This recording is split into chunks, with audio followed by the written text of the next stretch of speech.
Hi, good afternoon, everyone. So I'll be discussing the questions on ethics in governance. And even though there is a slight overlap which is there between ethics in governance and whatever questions have been discussed by Smriti ma'am, say for example, the topic of foundational value of civil services, uh, I generally tend to cover the part of the topic of empathy, compassion, etc. But since there is a lot of overlap as far as the ethics topics are concerned, so it's very difficult to segregate these topics at times. Anyway, so there are a few questions that I'll need to discuss. Let's start with what are the questions. We'll not be going into trend analysis, etc. as much with respect to ethics, because largely the focus here is on answering the questions. And you would see in ethics, the most important thing is that you should have content ready for every topic which has been mentioned in your syllabus before you walk into the examination hall. For every topic which has been mentioned, you should be able to write 200 to 300 words. Every term which has been written in the ethics syllabus for paper 4, you should be able to do so. And therefore comes the most important part of attempting the ethics paper, because in ethics paper the time is very limited. This year also, the biggest problem which the candidates faced was of time, especially because the case studies were too long. uh, some of the case studies were as long as 2500 words, so even reading a case study itself would take a lot of time, forget about answering the case study properly. So what we need to focus on is that how do we answer the questions in this topic of ethics and governance in that given amount of limited time, as well as limited number of words which have been asked by the UPSC to answer that question in. So the first question is with respect to the what we call as the vision and the mission drift in case of any organization. Now, civil servants in India are often too entangled with so many peripheral issues that they tend to lose focus of whatever their main and core priorities are as civil servants.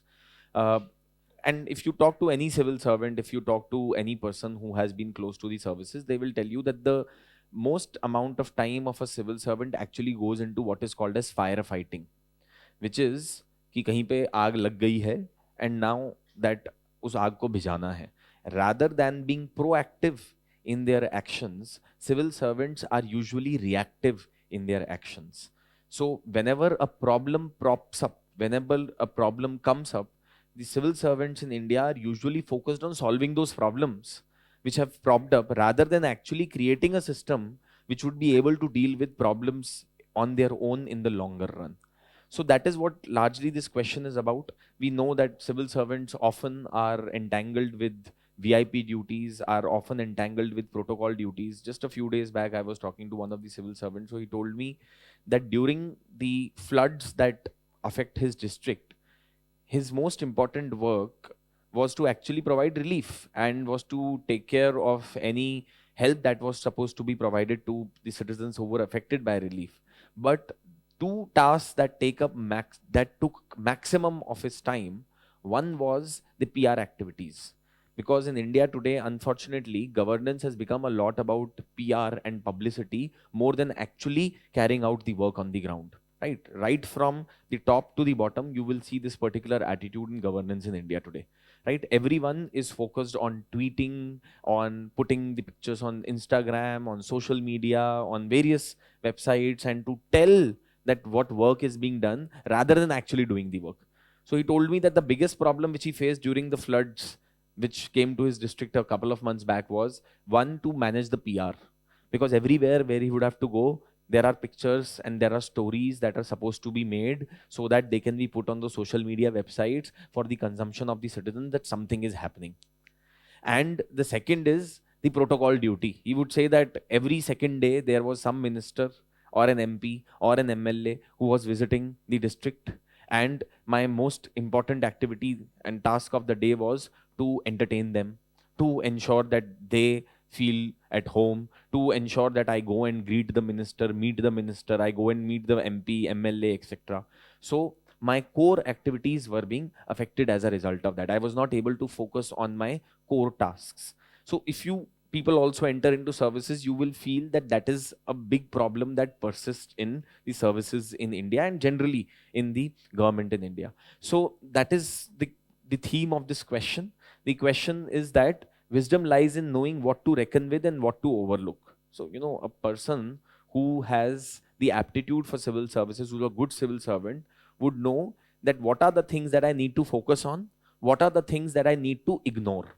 Right. So it says an officer being engrossed with the periphery. So officers in India are often engrossed or are often entangled with things which are not at the core of governance, but rather at the periphery of governance, ignoring the core issues before him, is not rare in bureaucracy. So this is a trend that you will witness in bureaucracy, that the civil servants are often focused on the peripheral issues, are often focused on the cosmetics, are often focused on rules and regulations, rather than focusing on what is the core of the governance. So it says that, do you agree that such preoccupation of an administrator, so it's asking your view, do you think that such preoccupation of an administrator with these peripheral activities leads to travesty of justice to the cause of effective service delivery? Does it affect the effective service delivery in India? Does it lead to a situation where the citizens which are supposed to be dependent on the services of the state are not able to get them properly?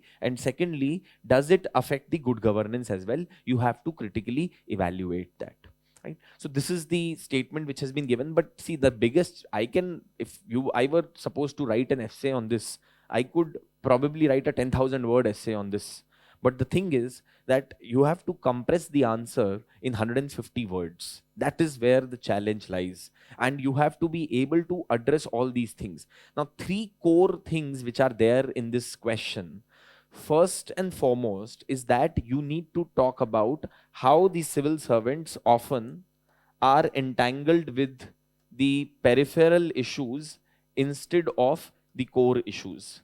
So how, instead of focusing on the core issues of governance, civil servants are often focused on the peripheral issues. That is one aspect which has to be highlighted in your answer. This definitely has to be there. You have to talk about those activities which are performed by the civil servants, which are not necessarily the core activity of governance or administration. And secondly, how does this, that is focus on peripheral issues instead of core issues, affects the governance, it affects good governance, and how does it affect public service delivery? These are the 2 main things that you need to answer as a part of this particular question. These 2 things should be addressed as a part of the question.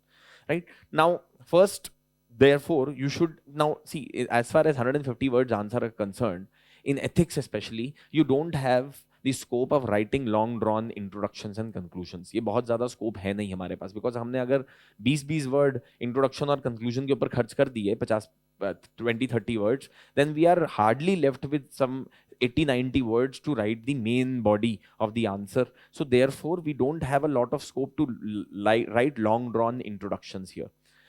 Perhaps one of the introduction to this particular answer could be, and this is just one, okay, there can be multiple introductions which can be written. One of the introductions could be that you could talk about that how the civil servants are supposed to be dedicated towards the cause of public interest at all the times.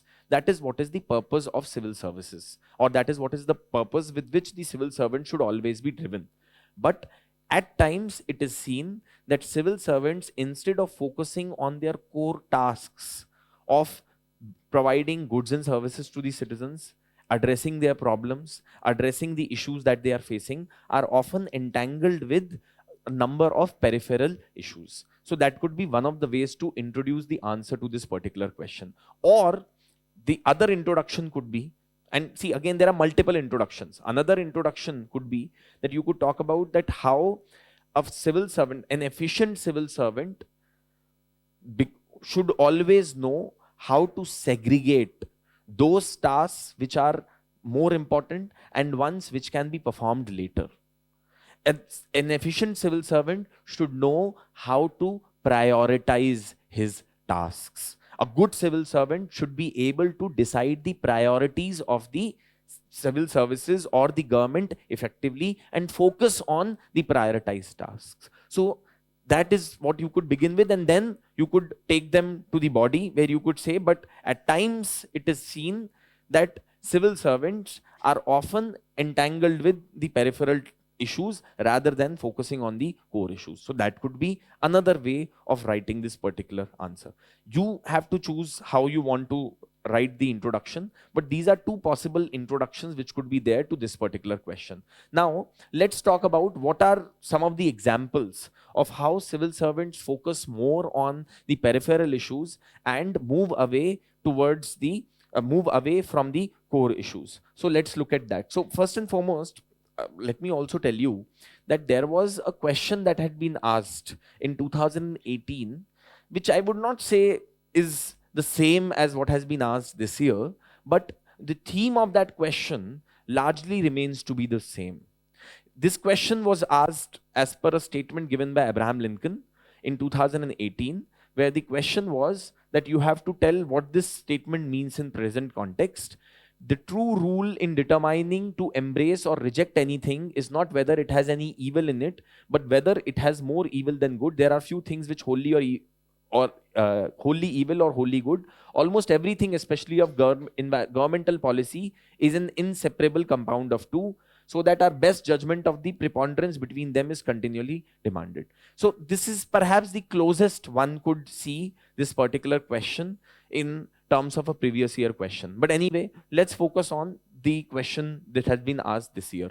Now, what are the things which can be mentioned by you as to highlight why civil servants are usually focused on the peripheral issues rather than being focused on the core issues? First one is that often civil servants give undue emphasis to rules, laws, procedures, which leads to red tapeism within the government, because the civil servants usually tend to be rule bound. We have created the concept of rule bound civil services.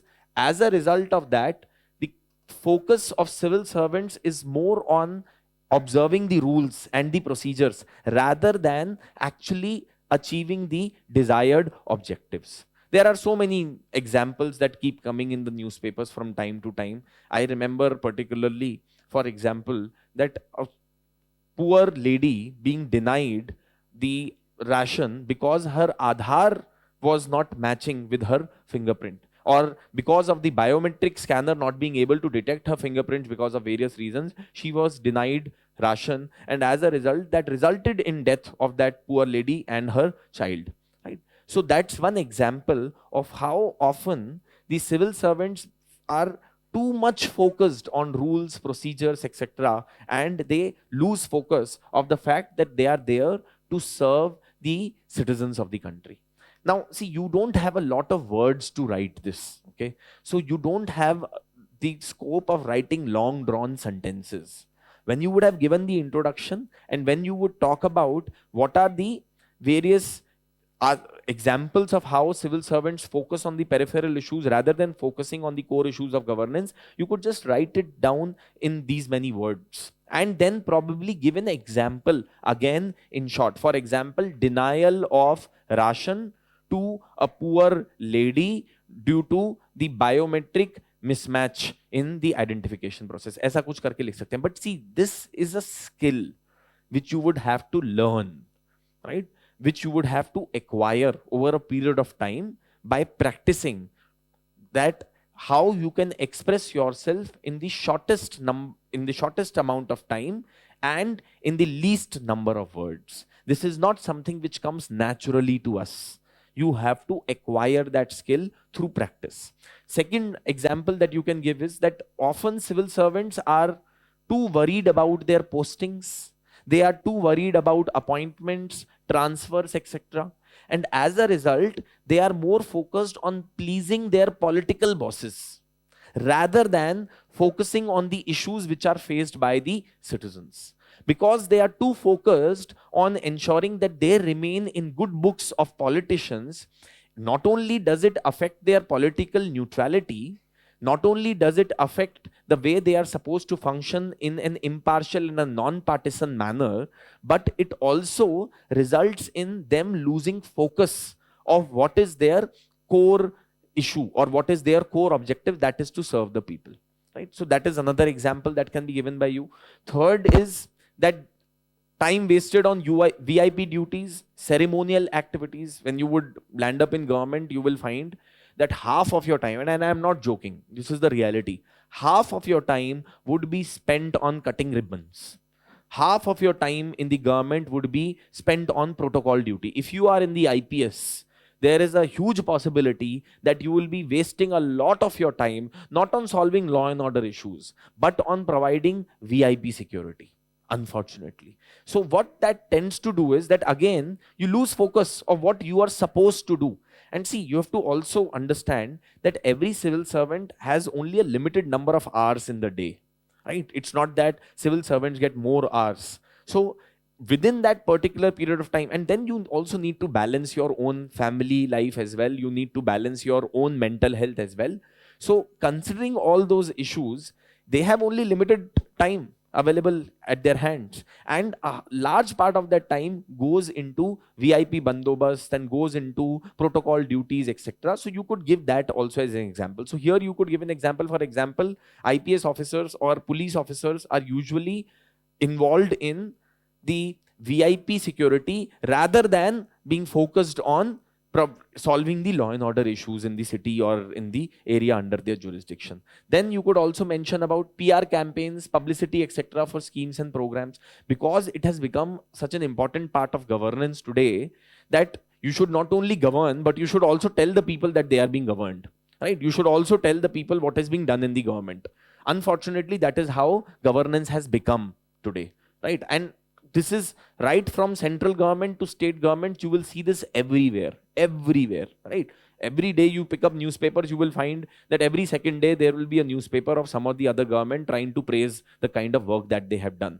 See, if you have done good work, people will know about it already. You don't need to praise yourself to tell the people about the work, but unfortunately, this is how it has become. So again, on the issue of PR campaigns, on the issue of creating publicity about the government schemes, etc., we tend to lose focus on the fact that publicity of government schemes is important. Okay, people should know about government schemes and programs to avail them, but at the same time, that should not become the core identity of a scheme. Rather, the focus should be on delivering those schemes in a proper and an effective manner to the citizens. So that's another thing which can be highlighted. And then emphasis on outcomes, on outputs rather than outcomes. So in India, the bureaucracy is usually driven by outputs.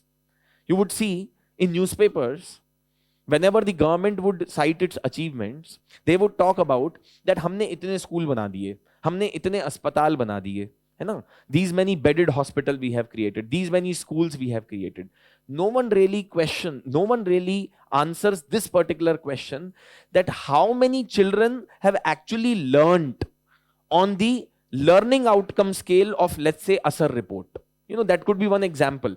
That focus is not on learning outcome. Because as per Csr report, the annual status of education report published by Pratham, the level of learning outcome is decreasing. But as per the government, everything is hunky-dory and the number of schools are increasing. The infrastructure in the schools is becoming better. Again, the same thing, that you have created hospitals, very good. But have you actually treated the patient successfully or not, is the question. So in governance, often the focus is on outputs, numbers, rather than the outcomes, whether you have achieved the desired objective or not. You are focused on the gross enrollment ratio. You are never focused on the dropout ratio. You are focused on how many students got 90% plus marks, but you are never focused on how many students got less than 50% marks. You are focused on how many skill centers were set up, but not on how many people got skilled and got jobs as a result of entering into those skill centers. So these are some of the things which can be mentioned by you as examples. See, there are numerous things which can be mentioned in this, but these are some of the examples which came to top of my mind, which could be written in lesser number of words to highlight that how civil servants and bureaucracy often tends to lose its focus on its core task and starts wandering here and there and starts meddling into those issues which are not supposed to be the core activity of the civil services. Now, how does all of this impact the service delivery? And good governance is the next thing which should be highlighted in your answer. So one is that how does it affect the service delivery? The poor remain underserved due to unnecessary emphasis on procedures and paperwork. You could give example of COVID के समय में, again the emphasis was too much on rules and regulations rather than actually taking care of the fact कि जो आदमी सड़क पे मर रहा है उसको पहले मदद करो, right? Instead of focusing on whether people would be able to travel back to their hometown or not, we were more focused on imposing a strict lockdown, right? Now that may work for the affluent sections of the society, but it does not necessarily help those who are dependent on daily wage. है ना, जो लोग daily अपनी मजदूरी करके पैसा कमाते हैं, उनके लिए लॉकडाउन का क्या इम्पैक्ट होगा आपने वो नहीं सोचा.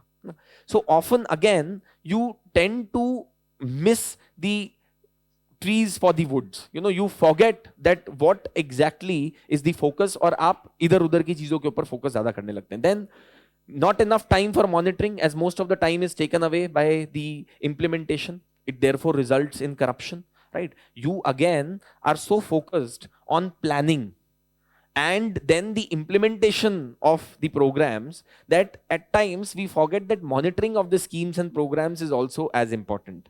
At times we are so focused on allocation of funds to these schemes that we tend to lose the idea that whether the scheme has actually achieved its desired purpose or not, right? So those are some examples that can be given. Again, see, you don't have a lot of scope to write a lot of things here.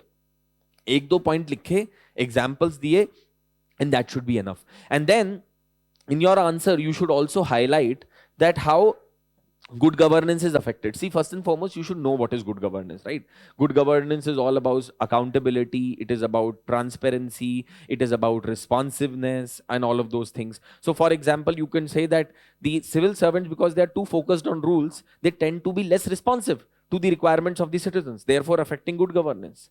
Because the civil servants are too focused on the rules, they tend to forget the fact that maintaining transparency in governance is also an important aspect, right? So because they are so secretive in the process of saving information. So you could talk about transparency measures are affected as a result of that. Effectivity and efficiency is compromised. Political neutrality suffers as a result of being too concerned about the postings and so many other things. So you could mention these aspects. See, the point is that whatever you are mentioning here in terms of how good governance and public service delivery is getting affected should be relatable to the issues that you have highlighted here. यहाँ पे जो issues highlight किए हैं, they should be directly relatable to this. अगर इनमें mismatch होगा, then your answer does not make any sense, because ultimately the question is saying that how it tends to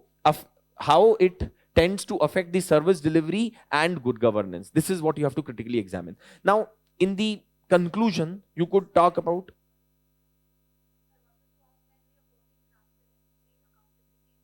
Can I just finish, then you come back with your question? If you have a question, please let me finish, and then after that you can always ask your question, right?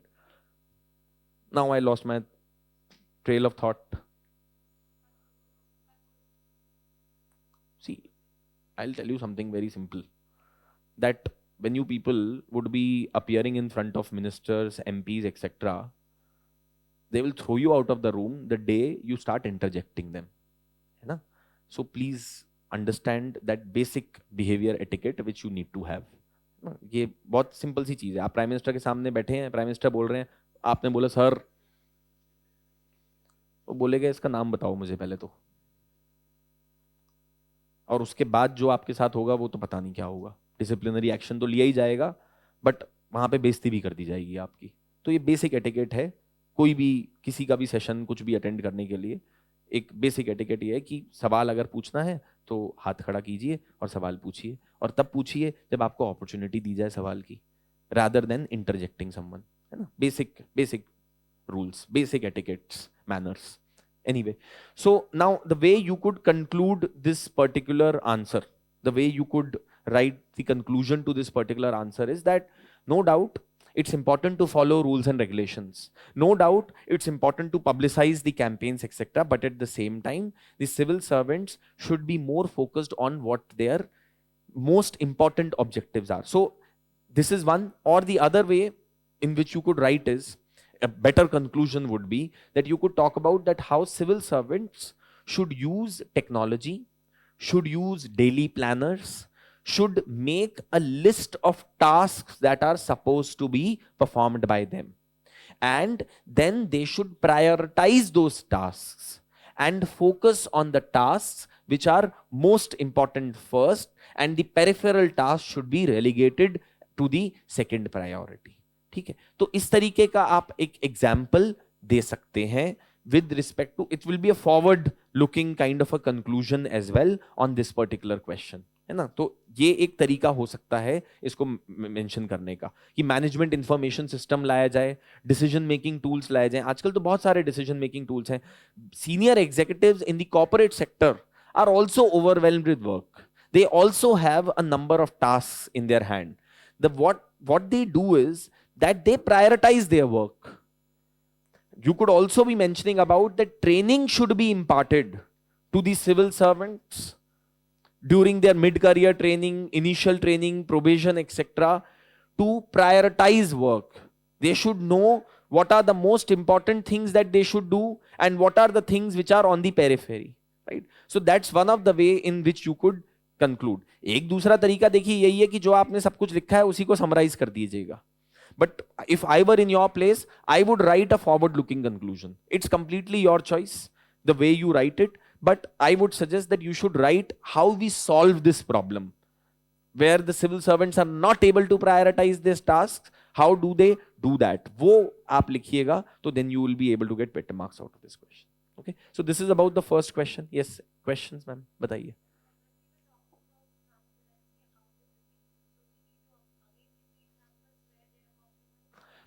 Not necessarily, because things have already been mentioned here. That would become a rhetoric. So do we need to give examples of transparency, accountability, etc., and how this is getting affected? Here again, my answer would be no. Right? In fact, see, another way of writing the answer to this question could also be, when you are writing these issues, there itself, you relate them to how they affect public service delivery and how they affect good governance. इसी के साथ साथ जब आप इसको लिखेंगे, how it affects good governance and how it affects public service delivery, आप दोनों चीजें लिख दीजिएगा, दोनों या एक चीज जो भी है. So that is also one of the ways. Okay, I mean it's completely up to you how you write that answer. ठीक है, any questions?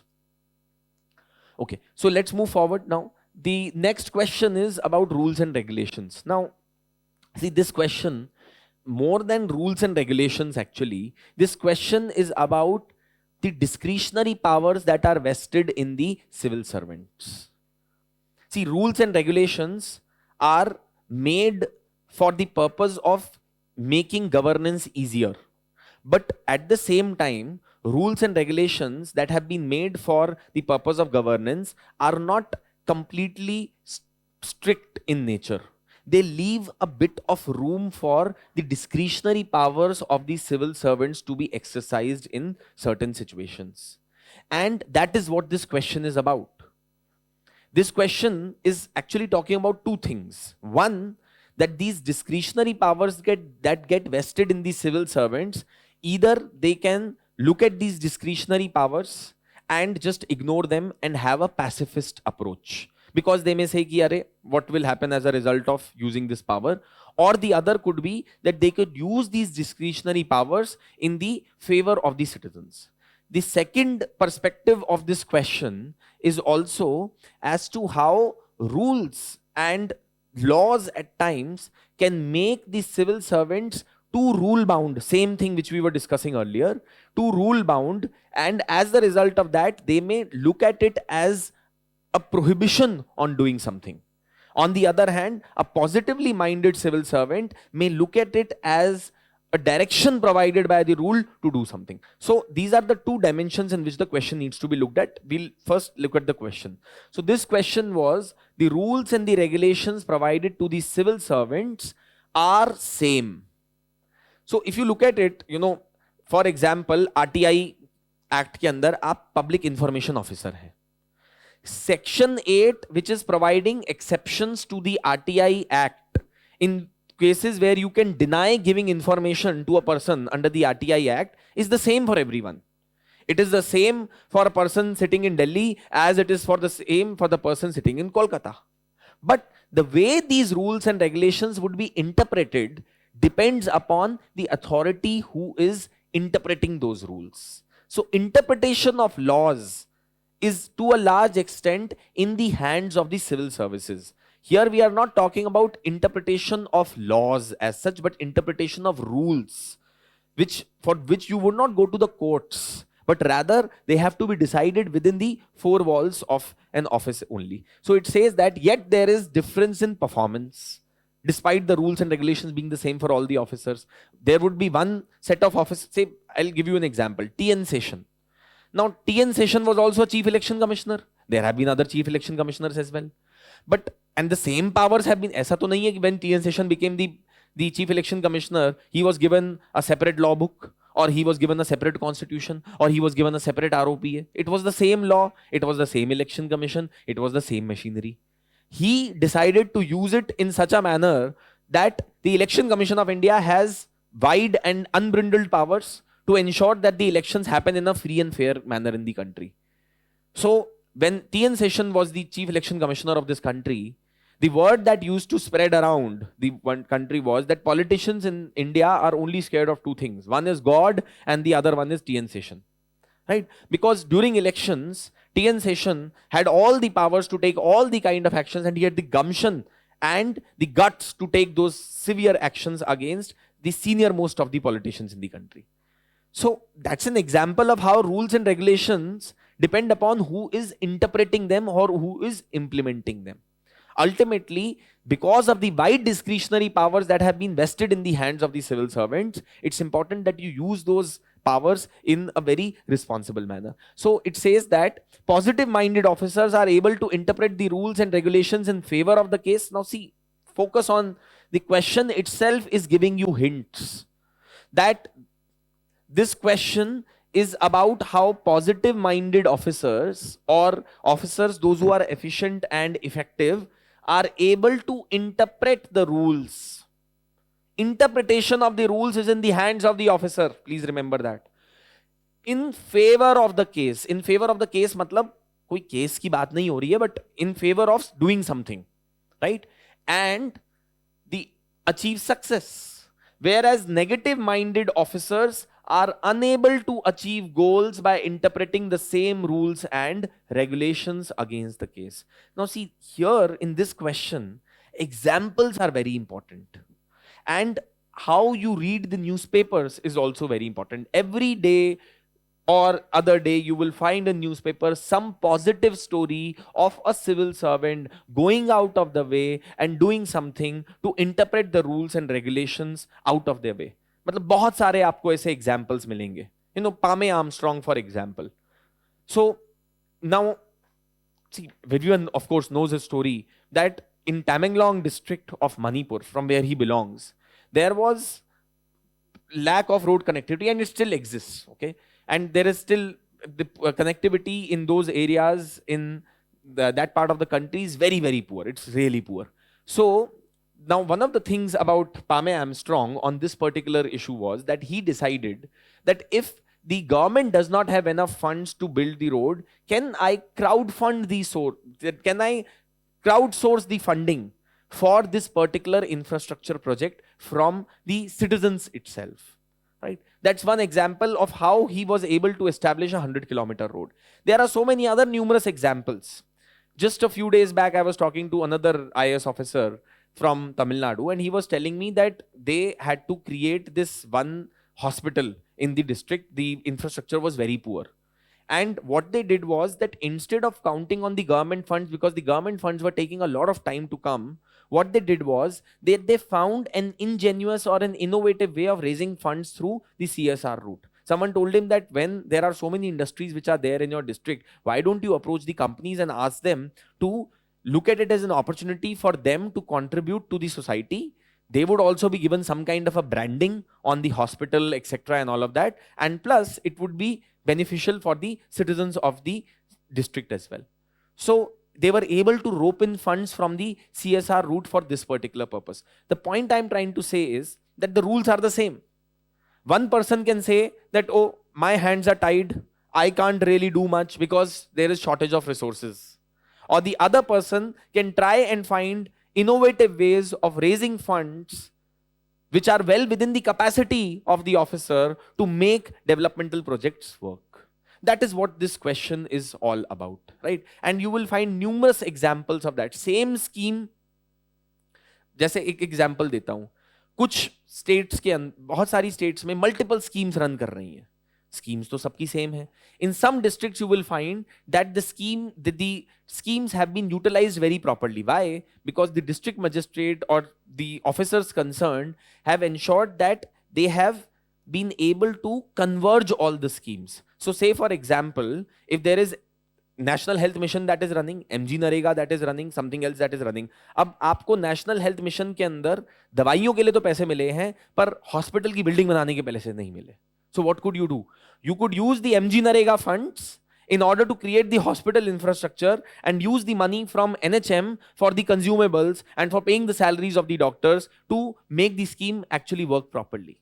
You know, so these are some examples of how innovation, positive mindedness, a civil servant who's always looking to solve problems, who's always trying to look for innovative solutions, can solve biggest of the problems of the country.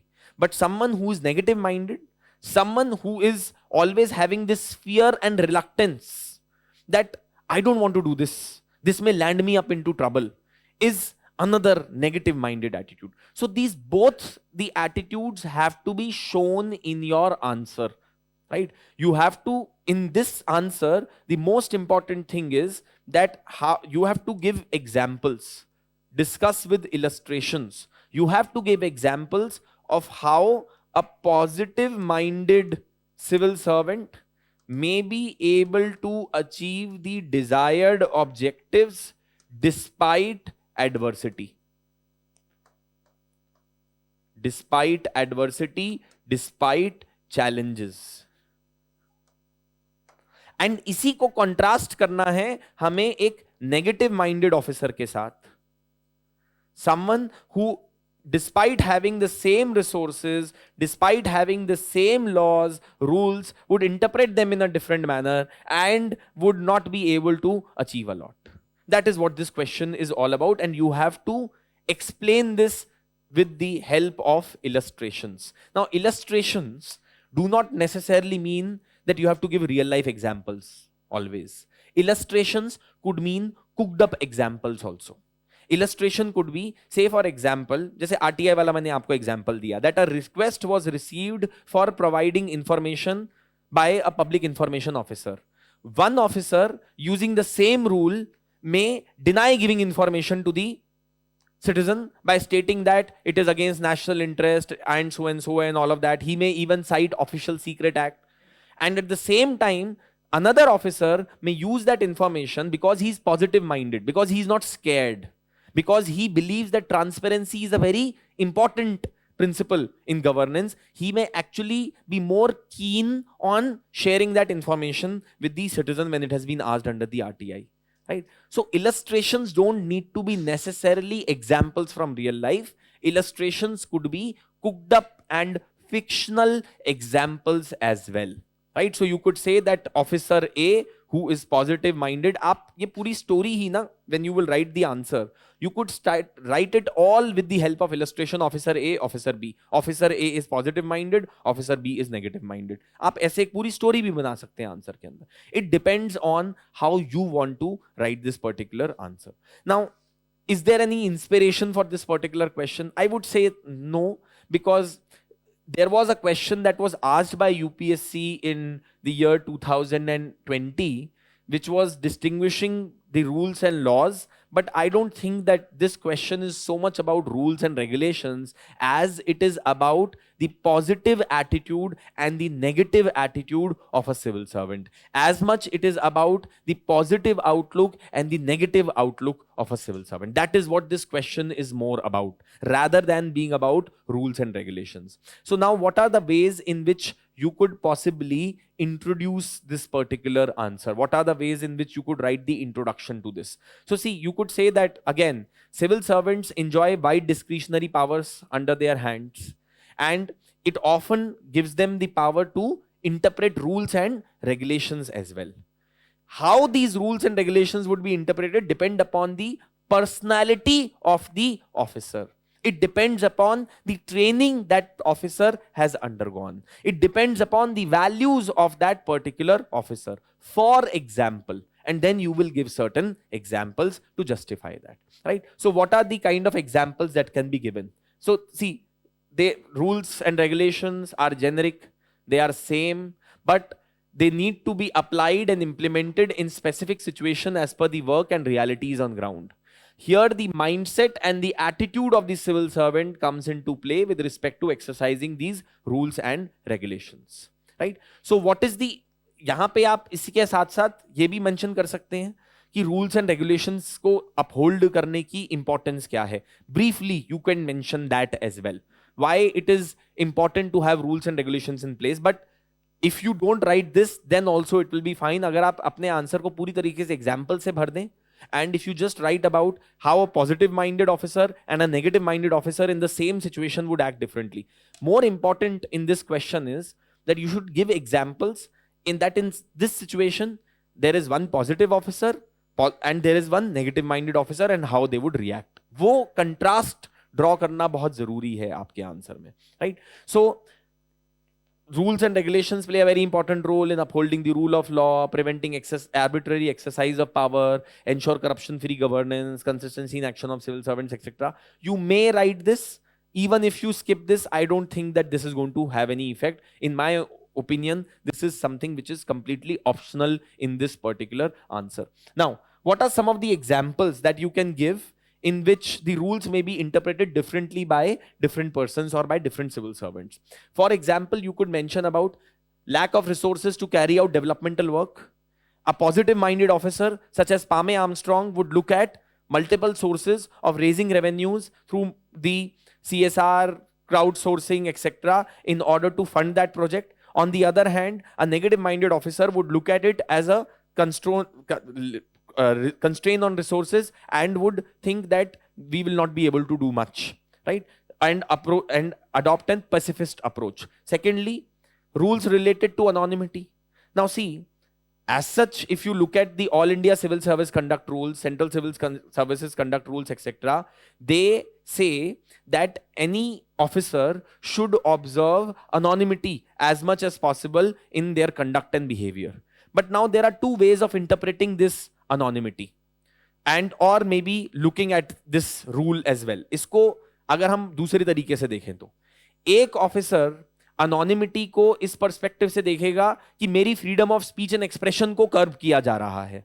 They are not allowing me to speak. They are not allowing me to criticize the government. And this person in his close circles may say the same to other people.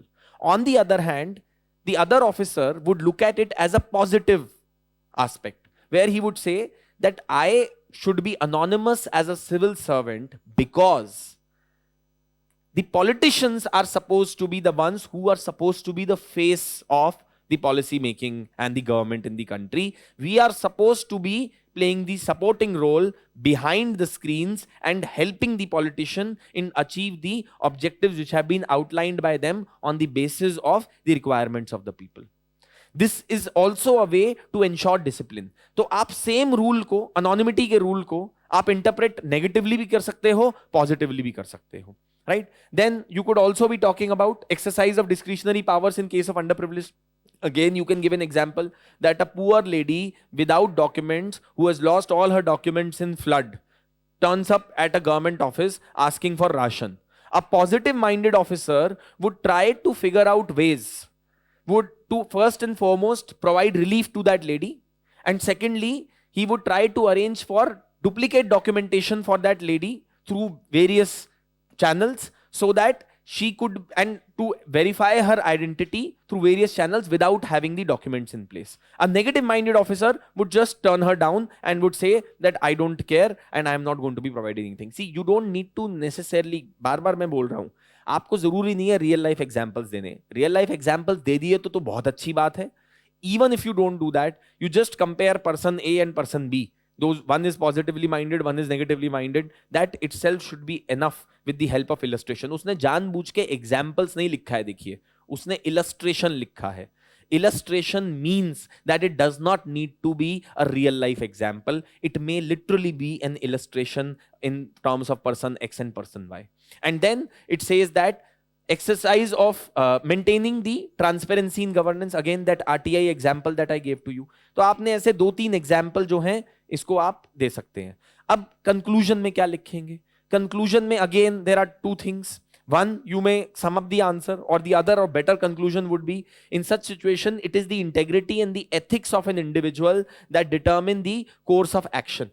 And you could probably mention that devising a code of ethics which should be stringently followed by the civil servants is something which can play a very important role in determining the attitude of the civil servants in a positive manner. Or you could also talk about, again, training, inculcation of these values through the entire life cycle of a civil servant can also be done so as to ensure that they are always looking at themselves as problem solvers rather than naysayers. है ना?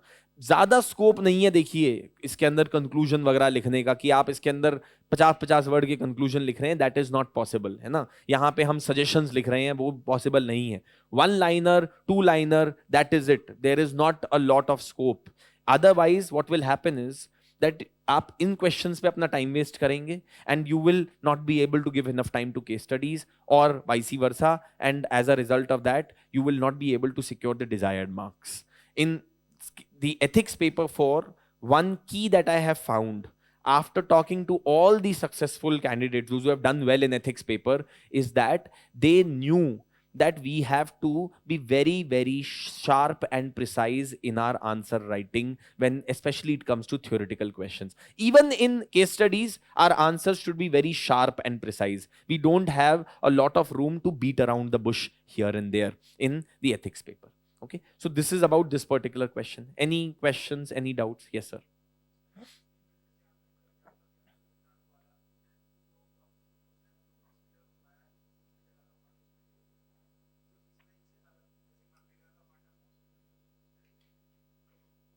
Convert, इतनी discretion होती है, sir.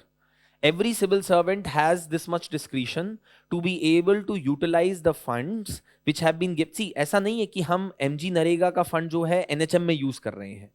MG NREGA के fund का मेरे पास discretion है और same at the same time मेरे पास NHM का फंड भी मेरे अंडर है. क्या मैं कोशिश कर सकता हूं कि इंस्टेड ऑफ कि MG नरेगा का फंड से मैं स्कूल बना दूं जिसमें टीचर नहीं है और NHM के फंड से मैं डॉक्टर्स हायर कर लूं जिसके पास हॉस्पिटल नहीं है? Can I converge them? Can I bring synchronization between these two? ये तो एक सिविल सर्वेंट का ही काम है सर, ये कोई और नहीं करेगा आके, है ना. तो ये ऐसा नहीं है कि मैंने MG नरेगा का फंड जो है NHM में लगा दिया, ये नहीं कर रहा हूं सर. मैं कन्वर्ज कर रहा हूं स्कीम्स को. अगर प्रधानमंत्री ग्राम सड़क योजना में, NHM में और MG नरेगा में मेरे पास तीनों जगह पे फंड आए हुए हैं, instead of making a road for the school where teachers don't come and making a hospital where doctors don't come, can I make a road and a hospital as well as hire doctors under 3 different schemes and focus on one thing completely rather than distributing funds in that manner? That is what I am talking about. ठीक है? Yes, any other question? हाँ जी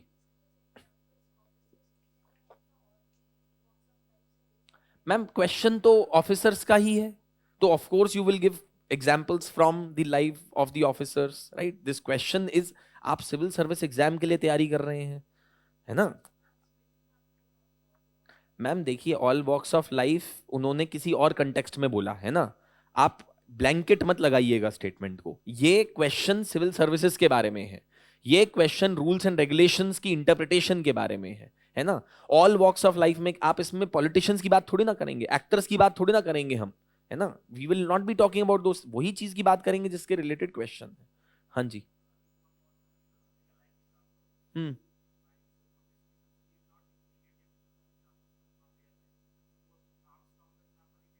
हम्म. No, why not, you can. But my point is that that will also show me. So the question is that can I be writing positive examples? Of course you can. But can I be writing negative examples as well of officers, etc.? Now see, there it shows me two things about your mindset, that you are so focused on the negative things in the news that you even remember the names of people, those who are doing negative things. As an examiner it will tell me कि यार ये आदमी तो खुद बहुत negative है, ये तो गलत लोगों के नाम याद रख रहा है पॉजिटिव के साथ साथ.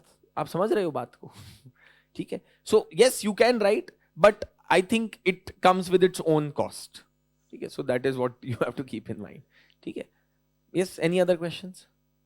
Okay, so let's move forward now. Let's move ahead. Now, the next question that was asked by UPSC was very simple. I think this was the simplest question in ethics. In fact, this year I feel that the ethics paper was relatively very simple. The only thing was of time. Problem was of time and the length of the case studies, etc. Otherwise, questions में कुछ ऐसा बहुत ज़्यादा difficult नहीं था.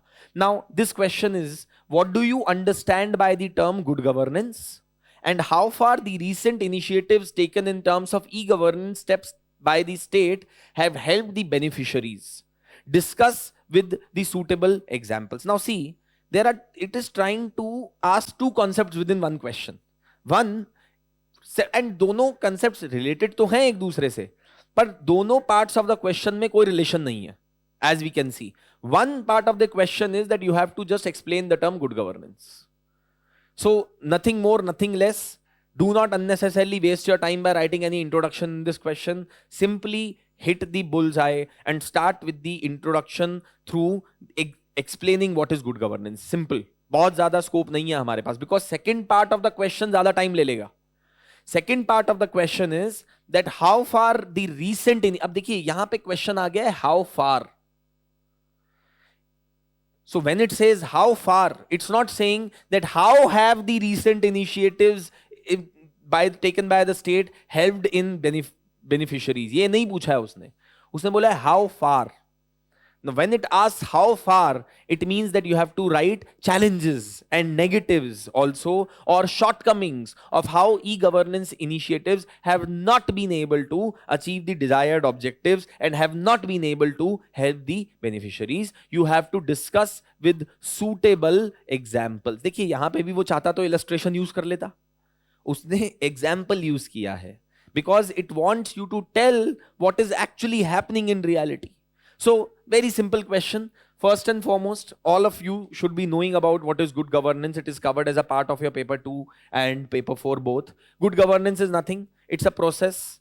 It's the way the governance is carried out, where public institutions, public officers are concerned about achieving the desired objectives of governance with keeping a concern on rule of law, realization of human rights, etc. This is one. Or the second way you could see good governance का concept आया कहां से था, आप उसके बारे में अगर जानते हैं तो उस कंटेक्स्ट में भी लिख सकते हैं. ये नहीं कि आया कहां से था, but see good governance concept came in because World Bank and UNDP, etc., when they were providing large amount of funds to various countries, they figured out that the money which is being sent to these countries is not achieving the desired objectives.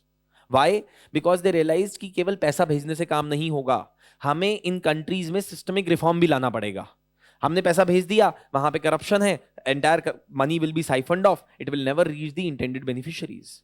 So World Bank devised this concept of good governance, that not only should the government be having enough resources, etc., but the government, in order to achieve the desired objectives, should focus on governance on the basis of certain elements. So World Bank stated that every country whom we will provide funds with has to ensure that they try and achieve good governance. Now, good governance is a utopia. You know, it's not something which is achievable as such if you look at it. It's an ideal condition. But good governance is that governance that pays emphasis on several elements of good governance. ये हैं 7-8 elements good governance के. ये diagram आपको बनाना आना चाहिए, right? You should know to create this. You should know that I should be able to create this diagram, because then आपको फिर ये पूरा सब कुछ explain करने की जरूरत नहीं है. So other way of writing the introduction to this answer could be that the concept of good governance given by World Bank emphasizes on governance processes where the focus is on achieving all the elements of good governance so as to achieve efficiency, so as to achieve effectivity, so as to reduce corruption and to deliver the services to the citizens in the best manner. Right? You could talk about various good governance measures that have been taken in India, various schemes that have been taken in India to introduce the monitoring of these schemes, etc. State level पे, central level पे इतने सारे examples हैं. You could give any of them. फिर second part of the question is more important, which is that how far have the e-governance initiatives initiated by the state been able to solve the problems of the beneficiaries. So first, you should know in this question what are the e-governance initiatives. देखिए अब इस question में ये सब scope देंगे कि हम e-governance explain करें. कुछ लोग क्या करते हैं, आदत से मजबूर है ना, कि जो हमें आता है हम वही लिख देंगे, जो आपको आता है आप वही लिखेंगे, तो एग्जामिनर भी वही मार्क्स देगा जो उसको मन करेगा. ठीक है. अगर आपको एग्जामिनर से डिजायर्ड मार्क्स चाहिए, so you have to answer the question. Question is how far e-governance initiatives have achieved the desired objectives. Question is not what is e-governance. So ये स्कोप है ही नहीं हमारे पास कि हम e-governance एक्सप्लेन करें, क्या होता है क्या नहीं होता है. No, nothing. You simply start with writing about what are some of the e-governance initiatives and how they have achieved the desired objectives, and then you should talk about some of the shortcomings. ये होना चाहिए approach. So इस question के अंदर अगर broad approach की मैं बात करूं, first you have to explain good governance and maybe give an example of good governance, and ये डायग्राम बनाना बहुत जरूरी है. ठीक है. ये प्रिंसिपल्स लिखने गुड गवर्नेंस के बहुत जरूरी है, बिकॉज इसके बिना गुड गवर्नेंस नहीं है, फिर वो गवर्नेंस ही है. And secondly you have to then talk about examples of e governance initiatives and how they have helped the beneficiaries. Now see, here I do see a scope in this question to relate first part to the second part. When you are talking about examples of e-governance, say for example Aadhaar, say for example this the land reforms program or e-courts, in that case you may tell that the benefits achieved by e-governance are actually the objectives of good governance. You can relate the first to the second part. ये बस एक scope मुझे दिखता है जहां पे good governance और e governance को रिलेट किया जा सकता है जब आप बेनिफिट्स की बात करेंगे. This could be one of the things. So this way the examiner would also see that you understand that actually e-governance is a way to achieve good governance. So e-governance is helping in making the government more responsive. For example, today the passport seva which is provided has become more responsive. People are able to get their tatkal passport within a couple of days. मतलब ऐसा भी हो रहा है कि people are just walking out of the tatkal passport office, and the next day when they are reaching home they are finding the passport at their home. Right? So this has made governance more responsive. Similarly, has it ensured transparency? Yes, because the way the PDS is being distributed today in the country, Chhattisgarh PDS model, all the trucks that were carrying the grains from the central warehouses to the PDS fair shops were geotagged, were GPS tracked. As a result of that, you could track that what was the movement of the truck, is there any siphoning off or is there any adulteration etc. that is taking place. Transparency, right? It is helping in ensuring accountability. हमने national judicial grid बनाया है, e-courts का concept बनाया है, right? Now today the Supreme Court's constitutional benches, all the proceedings are being televised, are published for the consumption of the people. What is it doing? It is ensuring accountability, transparency, right? So there are so many examples that you can give as to how e-governance has helped in achieving the elements of good governance. So now what are some of the examples that can be given? I'm not going to spend a lot of time on this because all of you know a lot about e-governance and so many questions have been asked in the past in paper 2, etc. So one, you could talk about, say for example, Aadhaar, that how we have been able to eliminate exclusion errors. We have been able to reduce the leakages of the subsidy. One of the elements of good governance is efficiency. We have been able to achieve efficiency as a result of Aadhaar and DBT. Then you could talk about Digital India Land Reform, Land Record Modernization Program. It has helped in reducing litigation and fraudulent sales of, and would has also helped in getting the credit for the people. So therefore, you could talk about that how it has helped in ensuring following the rule of law, how it has again made the government more responsive to the requirements of the people. You could give example of the crime and criminal tracking network system, which connects all the police stations in the country. But देखिए इसमें important बात यह है कि instead of focusing on the scheme, ये ethics का paper है, यहां पे आपको स्कीम के बारे में बात नहीं करनी है कि डीबीटी का ये प्रोविजंस हैं, वो सब नहीं. एग्जामिनर समझदार आदमी है, एग्जामिनर ऑलरेडी ये सब जानता है. एग्जामिनर इज आस्किंग यू कि आप मुझे बताओ कि इससे क्या benefits हुए हैं. That is what he's more focused on. So don't really get into detailing the schemes. Rather, your focus should be on just mentioning the initiatives, how they have achieved certain elements. If you can relate it to good governance, best. And then you would give the statement that despite all these benefits, there are certain challenges, or they have not been able to fulfill the desired goals as well because of the following reasons, or as can be seen below. और उसमें आप 3-4 points फिर लिख दीजिएगा.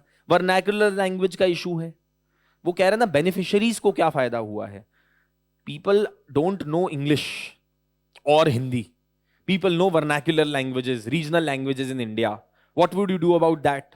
Because a lot of e-service delivery that is taking place in India is taking place only in English.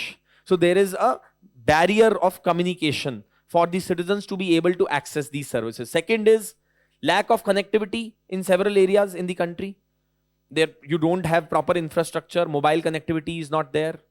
And then you could also be, तो इसमें भी example दे दीजिए. For example, in the hill areas of the country, frontiers of the country, there are no connectivity. So even though e-governance initiatives have been launched, they have not been able to reap benefits of the same. Then affordability of online services, e-services. Not everyone can afford a mobile.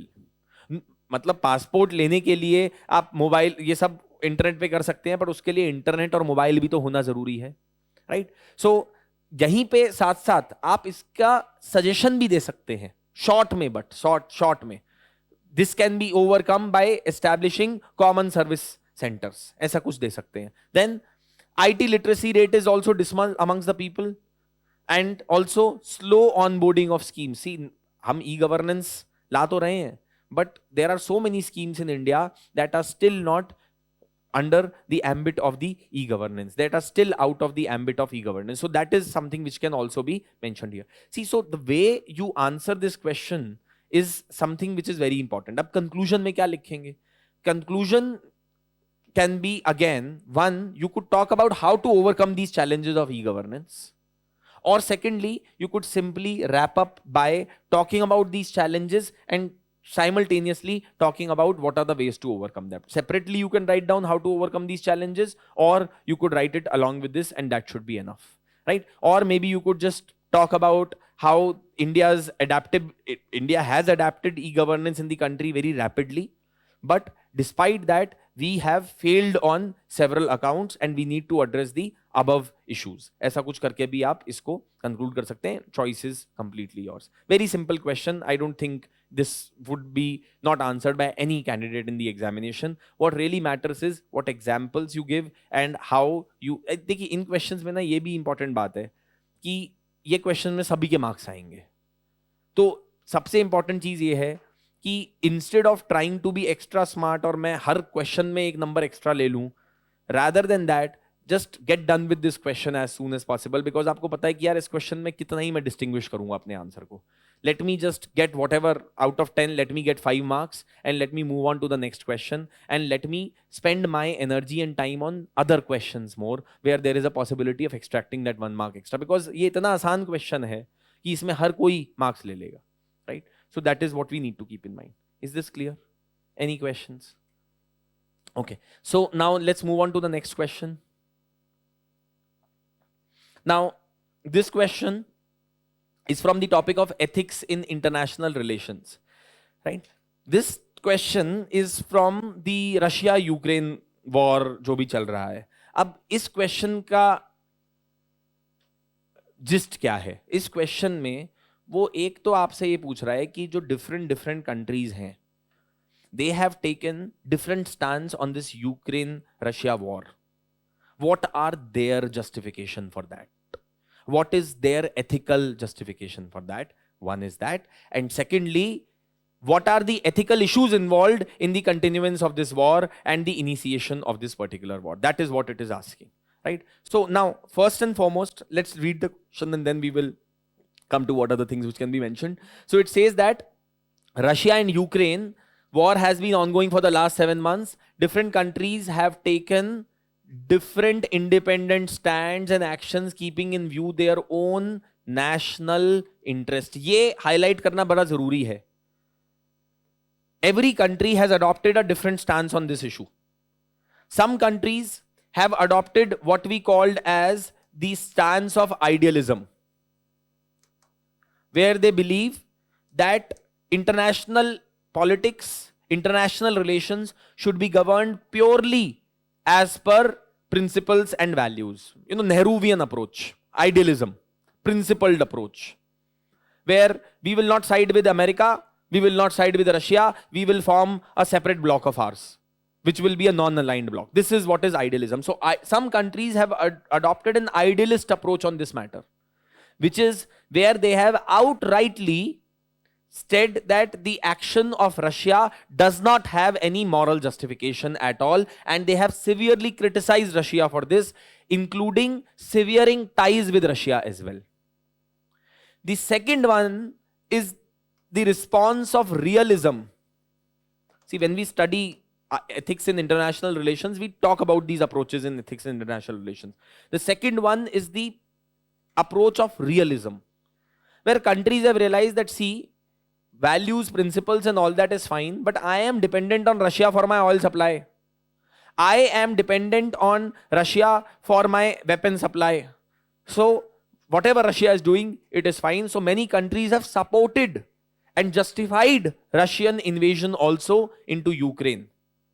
And the third, of course, is the principled realism approach, something which India has adopted.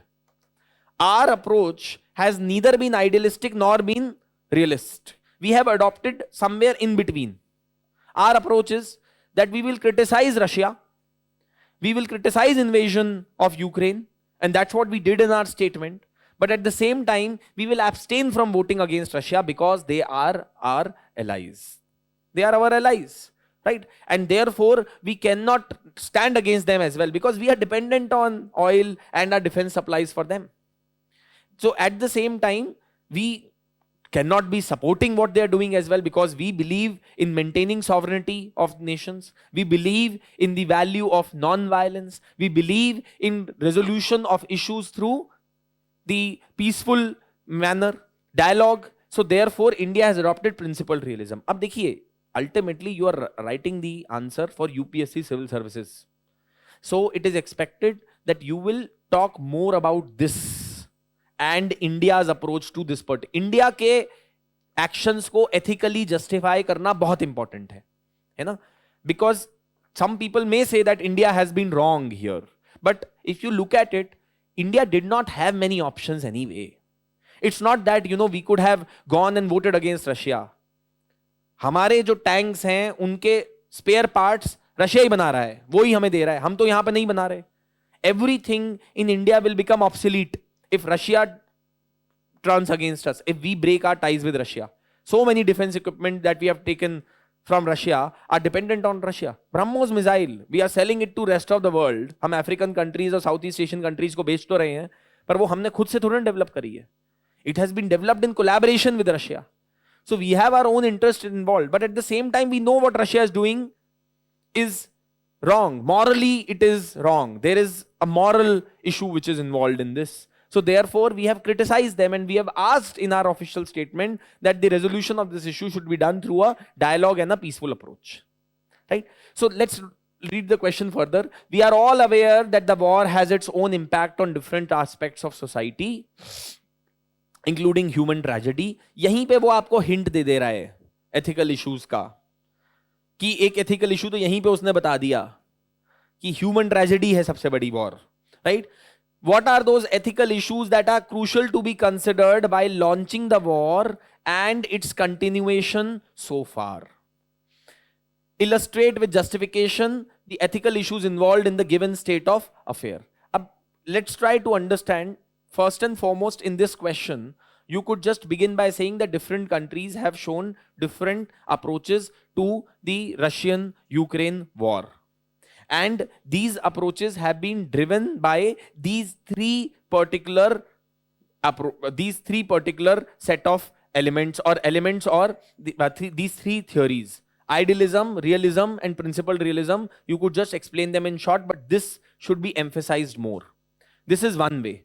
Or the other is that you can simply talk about how some of these states have responded to this Ukraine-Russia war. First and foremost, some countries responded to the invasion in form of moral and political support for Ukraine, and they largely were rhetorical, and they just demonstrated ethical condemnation of what Russia has done, but not anything more than that. This, you can say, is a principled approach, but the problem is that they stopped short of taking some action. Then the second one is the next level of response by some of the countries was the non-intercourse act with Russia, travel bans, closing of airspace, etc.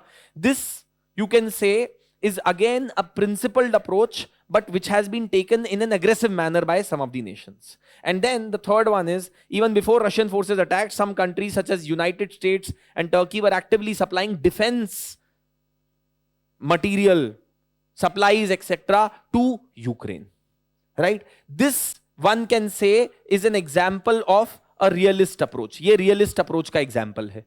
ठीक है, जब आपने बोला कि भाई war हो गई है, अब हम इसको क्या करें? या तो हम इसको कंडेम कर सकते हैं जैसे और कंट्रीज कर रही हैं पैसिफिस्ट अप्रोच अडॉप्ट करके, और we can start supporting Ukraine so that they can fight back. Right? So this is how you begin the answer. Now the other thing is that in this question it is also stating that what are those ethical issues that are crucial to be considered while launching the war and its continuation so far.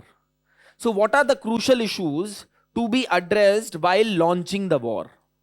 See, one is that whether the war is a just war or not. That is the most important thing. So what is the purpose of the war is an important, crucial issue to be addressed while launching a war. Is the purpose of war to prevent genocide, say for example, then it may be ethically justified. Is the purpose of war self-defense? Some other country has attacked me and I am trying to save myself, then it would be justified. Or is the purpose of war merely expansion of one's territory? So is it expansion? Or is the purpose of war self-defense? Or is the purpose of war to, let's say, prevent something like a genocide? These are some ethical considerations that may be taken into consideration while initiating a war. Purpose of war. Second ethical consideration to be taken into consideration while initiating a war is what will be the result of the war. Purpose is important. what will be the result of the war. So second point which you will mention about is the ethical consideration in launching a war is the result of the war. What is the result of the war? Would it result in establishing peace? Would it lead to loss of lives in huge number? These should be the considerations which should be taken into account by any country while launching a war. Purpose and the result. And thirdly, is this war even going to be decisive or not? क्या ये decisive होगी भी कि नहीं होगी, या ऐसा तो नहीं है this will lead to more wars? Result of the war में एक एथिकल कंसिडरेशन ये भी आ सकता है that can it lead to a nuclear war, because states today are nuclear states. So can it lead to a nuclear war? That could also be an ethical consideration to take into account while launching a war. देखिए इसमें बड़े सारे लोग जो हैं technical jargon लिखना शुरू कर देते हैं. टेक्निकल जार्गन नहीं लिखना है यूपीएससी के एग्जाम में. हमें सिंपल तरीके से अपनी सोच के अकॉर्डिंग जो समझ में आता है that is what has to be written. In this question when it is saying that what are the ethical issues to be considered while launching the war, you should talk about purpose of the war, whether we should go to war with them or not, what will be the result of the war, that should also be the consideration, and in that you should also be talking about whether it may result in nuclear war and establishing peace, etc., and all of that. Then is about the continuance of war. So now several countries have told Russia that they should stop the war. Several countries have told Ukraine also to not retaliate to the Russian action. So continuance of war, what are the justification? Continuance of war के क्या justification है? Continuance of war का एक justification है, first and foremost, does Ukraine not have right over its territory? If Russia has taken its territory, should it retaliate or not will depend upon whether it should be having the right to maintain sovereignty over its territory or not. So that is one ethical consideration which is supposed to be taken into mind with respect to continuance of war. That is whether Ukraine can continue to maintain sovereignty over its territory. This is one consideration to take into mind whether the war should be continued or not. The second consideration to be taken into mind with respect to continuance of war is that what are the damages that are inflicted, one on the civilians and on the entire global community as a result of continuing the war. So damages on the civilians and damages caused to the global community as a result of continuance of war, whether we should continue the war or not. The third consideration which could be taken into account here is that whether external powers should support Ukraine or not. Because if you are supporting, some countries believe that by supporting Ukraine, you are only furthering the war. You are only extending the war. Rather, you should have just tried to get the war to an end. आपको war खत्म करने की तरफ move करना चाहिए था rather than trying to continue the war, right? So whether external support should be provided or not. एक और continuance of war में एक और consideration है, whether war will actually result in something or not. ये war initiate करते वक्त भी सोचना पड़ता है, and this should be taken into consideration while continuing the war also. ऐसा तो नहीं है stalemate हो गया है, both the countries are not able to do anything. One is making some gains, the other one is losing something, then the other one is making gains and the other one is losing something. But this is eventually leading to loss of lives, loss of resources, loss of infrastructure. Should that be the case or not? So these are some of the ethical considerations or ethical aspect which it says should be taken into consideration while launching the war and the continuation of the war. And then it says illustrate with justification the ethical issues involved in the given state of affair. Now you may separately also highlight some of the ethical issues involved in this particular case. So what are some of the ethical issues if you look at it separately, apart from justification for launching the war or apart from the continuance of the war?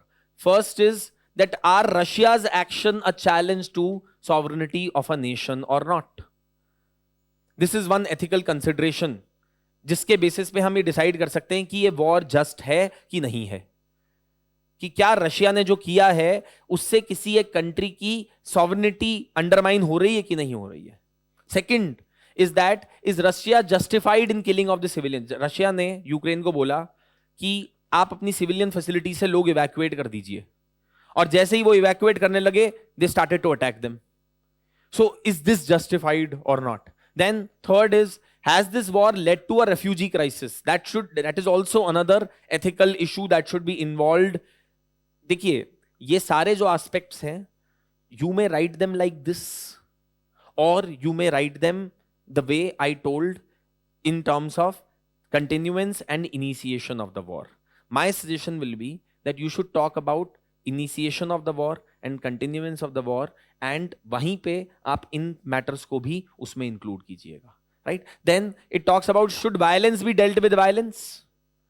Should the violence not be resorted to with, or should it not be resolved with the help of non-violent means, with the help of peaceful means, with the help of dialogue, or should it also be resolved through violence only? Should Ukraine also fully enter into the war and then start doing things to Russia in the same way Russia is doing to it?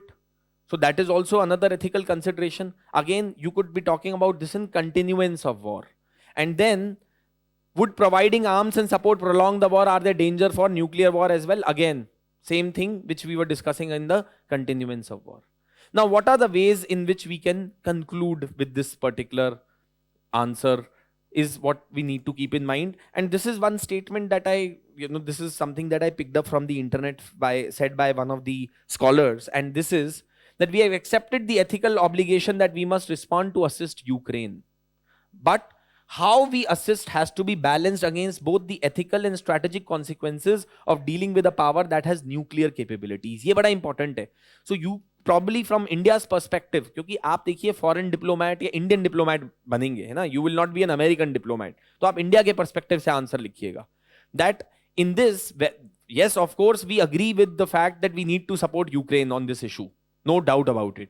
But at the same time, how we support Ukraine is very, very important. Whether we decide to prolong the war or whether we want to call off the war at this point of time is an important decision that the entire global community needs to take, especially because Russia is a nuclear state and Vladimir Putin has explicitly mentioned it time and again that I will not refrain from using the nuclear weapons as well, right? So therefore, that is what has been mentioned. This is not merely a fear lurking in the background. Putin has threatened that Russia would be prepared to deploy nuclear weapons if he felt it was in his own existence was in threat. This threat must be a consideration in any ethical and strategic calculation. The North Star of the statement must always be prudence, not emotionalism, but prudence. And we have a terrifying reason to proceed cautiously. So that is how you could basically be ending this particular answer, that yes, ethical considerations are important, but in this, the nations need to be very careful that it should not escalate into a full-blown war between two nations and therefore end up becoming a nuclear war as well. That is the ethical consideration that should be taken into account with respect to this particular issue. Okay, so this is this question. Any questions or any doubts that anyone has? Hanji.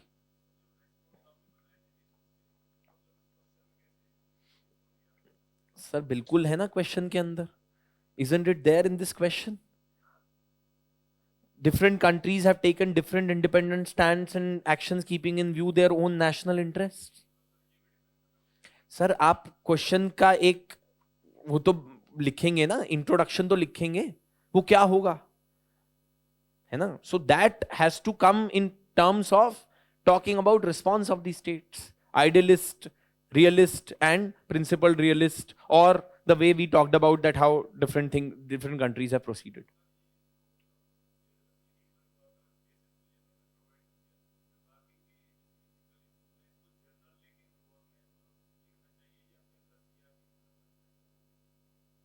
Sir आप Indian civil service exam के लिए appear कर रहे हैं, तो आपको Russia का perspective नहीं लिखना सर, आपको इंडियन पर्सपेक्टिव से लिखनी है चीजें.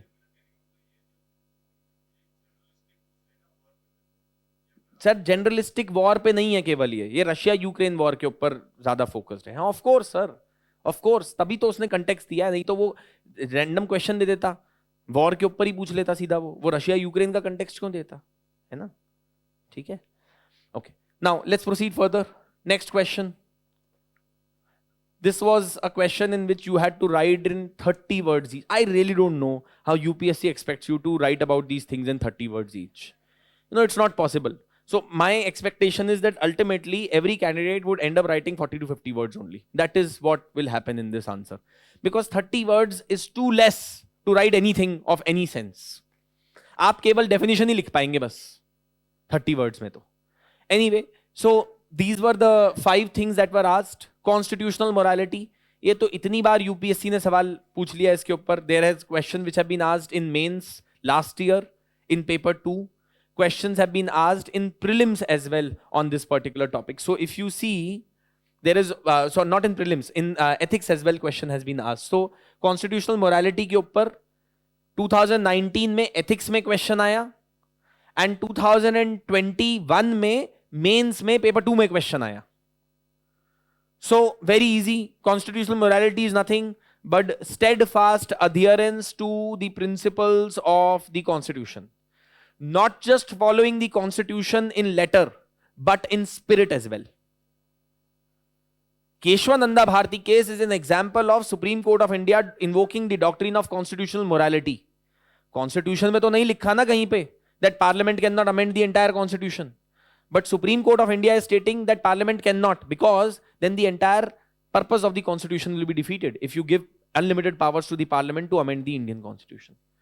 So you just write the definition, give an example of how the principle of constitutional morality comes into play. Or because it's an ethics paper, in this you should give an example from the perspective of a civil servant. That there are certain situations in which civil servants are faced with an ethical dilemma, whether they should be listening to their political boss or whether they should be concerned about the citizens. The principle of constitutional morality says, listen to the citizens. Simple as that, right? Principle of equality should be followed. Similarly, let's say constitutional morality can play such an important role in resolving the ethical dilemmas that whether you should be, there are 2 villages which are asking for your help. One which is your hometown, home village, and the other one is the other village. In that case, whether a civil servant should be acting for the welfare of his own people or for the other people, principle of equality enshrined in the Constitution of India should govern your action. तो आप example ऐसा दे सकते हैं. अगर आप कोई real life example दे सकते हैं तो बहुत ही अच्छी बात है. Otherwise, you either give Keshwananda Bharati, Shabrimala case, any such court example, but then it will become more an answer of polity rather than remaining as an answer of ethics. So if it has to be an answer of ethics, you have to answer it like how the questions are answered in ethics. Okay. Then the next one is, so constitutional morality, steadfast adherence to principles of constitution in a democracy. Constitutional morality is not just limited to following the constitutional provisions in their literal sense, but also includes a commitment to an inclusive democratic political process, actually adhering to the spirit of the Constitution. That is what constitutional morality is. Now, second is conflict of interest. Again, questions have been asked by UPSC on this topic time and again. 2015, 17, 18. 3 times questions have been asked on the topic of conflict of interest. I mean, so many questions have been asked that I actually stopped teaching this topic in the class, because I decided that, I mean, if anyway this has been asked so many times, you people may just go and refer it on your own from the previous year questions. So conflict of interest. What is conflict of interest? It's a situation in which a person who is in a decision making capacity, when his own personal interest conflict with that of the interests of the public, or with the interest of what he's supposed to achieve as a civil servant. So it says that a person who is in a decision making position has a private or a personal interest sufficient enough to appear to influence the objective exercise of a person's official duty. Example दीजिएगा. For example, a civil servant sitting on an interview board where his son is appearing in the interview. This is a conflict of interest. Simple. एकदम एक line के अंदर खत्म. Or a judge is sitting in a particular case where his own relative is the accused. Right? Example of conflict of interest. Right? So in situations of conflict of interest, an official's private interest could improperly influence performance of official duty. देखो इतना ही लिखने में 30 word खर्च हो गए. तो आपके पास क्या स्कोप है ना? आपके पास बस इतना ही स्कोप है कि आप बस इतना लिख सकें, इसको एक एग्जाम्पल दे दें, और उसके बाद importance of conflict of interest अगर आप लिखना चाहें तो आप उसको अगेन 5-10 वर्ड में लिख सकते हैं. दैट और what are the harms of conflict of interest लिख सकते हो. Right? that it may lead to misutilization of public funds, it may lead to corruption as well, trust deficit between civil society and civil servants, lack of objectivity in decision making. But बहुत ज़्यादा scope है नहीं unfortunately, right? Otherwise लिखने को तो conflict of interest के ऊपर बहुत कुछ है लिखने को. Actual conflict of interest, potential conflict of interest, how to resolve conflict of interest, and so many other things. But just give basic definition, give an example, and maybe talk about what are the harms of having a conflict of interest in the services or in the administration.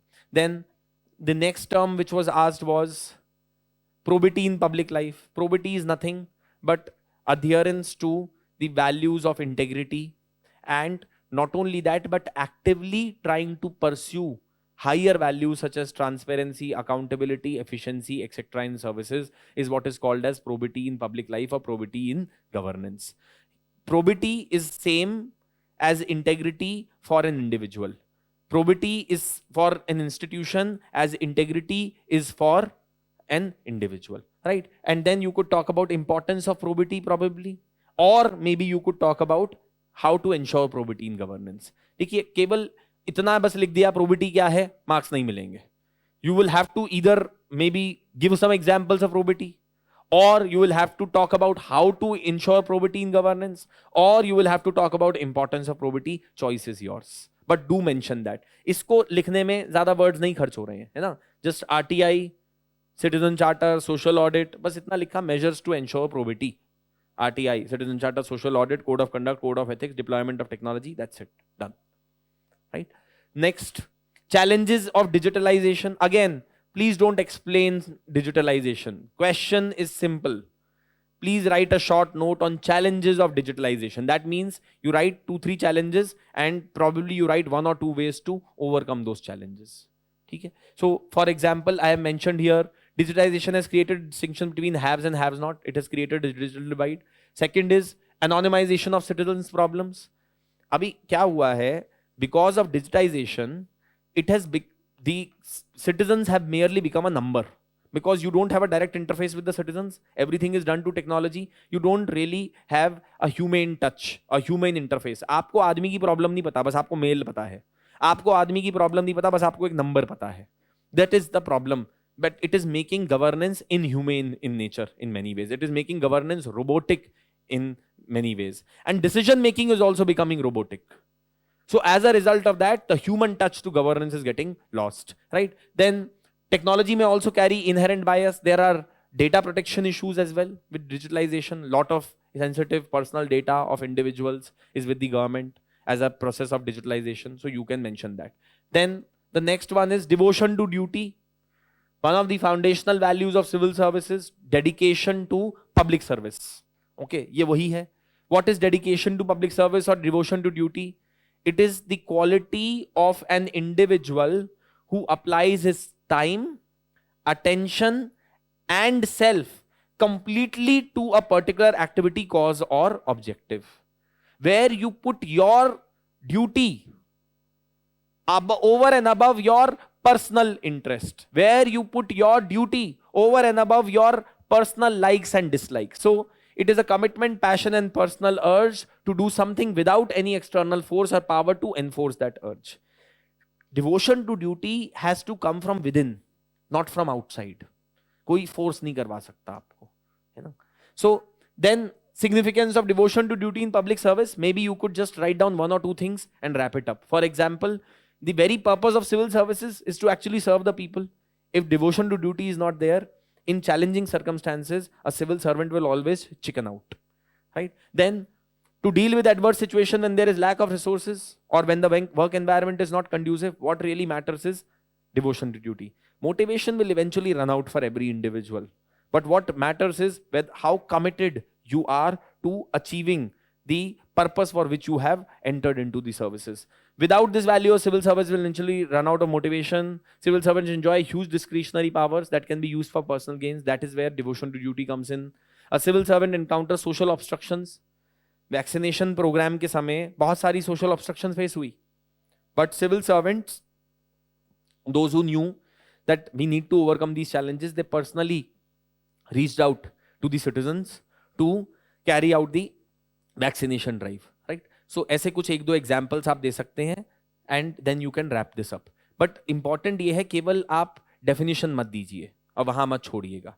either example or some of the ways to inculcate these values is something which you, or importance of these values is something which should be writing in your answer. जब भी ऐसा कोई definition वगैरह वाला answer आए, examiner expect कर रहा है आपसे कि आप उतना लिखेंगे. उसको भी पता है कि 30 वर्ड दे दिए हैं, कितना ही लिखेगा, but at the same time you, if you even exceed word limit, you have to be ready for such things.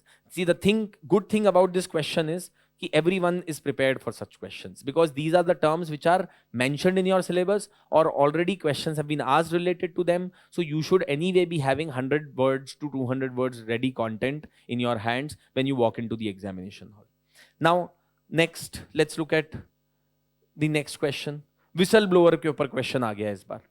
Whistleblower पे question था that whistleblower who reports corruption and illegal activities, wrongdoing and misconduct to the concerned authorities runs the risk of being exposed to grave danger, physical harm and victimization by a vested interest, accused person and his team. What policy measures would you suggest to strengthen protection mechanism to safeguard the whistleblower?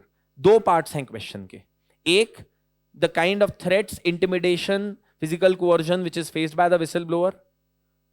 That will form the introduction of your answer. And secondly, how to address these problems which are faced by the whistleblower. Now, please remember one thing, that this question is not asking you to write down the definition of whistleblower. Why? Because the answer, the question itself is providing you that definition. So please don't seem like a fool by writing that in the answer, that whistleblower is a person who brings, वो बोलेगा भाई ये तो मैंने पहले ही लिख दिया था क्वेश्चन में, तू 150 वर्ड में क्यों खराब कर रहा है अपने वर्ड्स. ठीक है, तो ये बहुत इंपॉर्टेंट चीज है, मैं इसलिए बोल रहा हूं because I see answers repeatedly written by students. What they do is that they write what they know, they write what they think should be the way, क्योंकि हमें किसी ने बता दिया है कि कोट से आंसर स्टार्ट कर दो, क्योंकि हमें किसी ने बता दिया है डेफिनेशन से आंसर स्टार्ट कर दो, है ना. ऐसे नहीं होता है. You have to answer the question.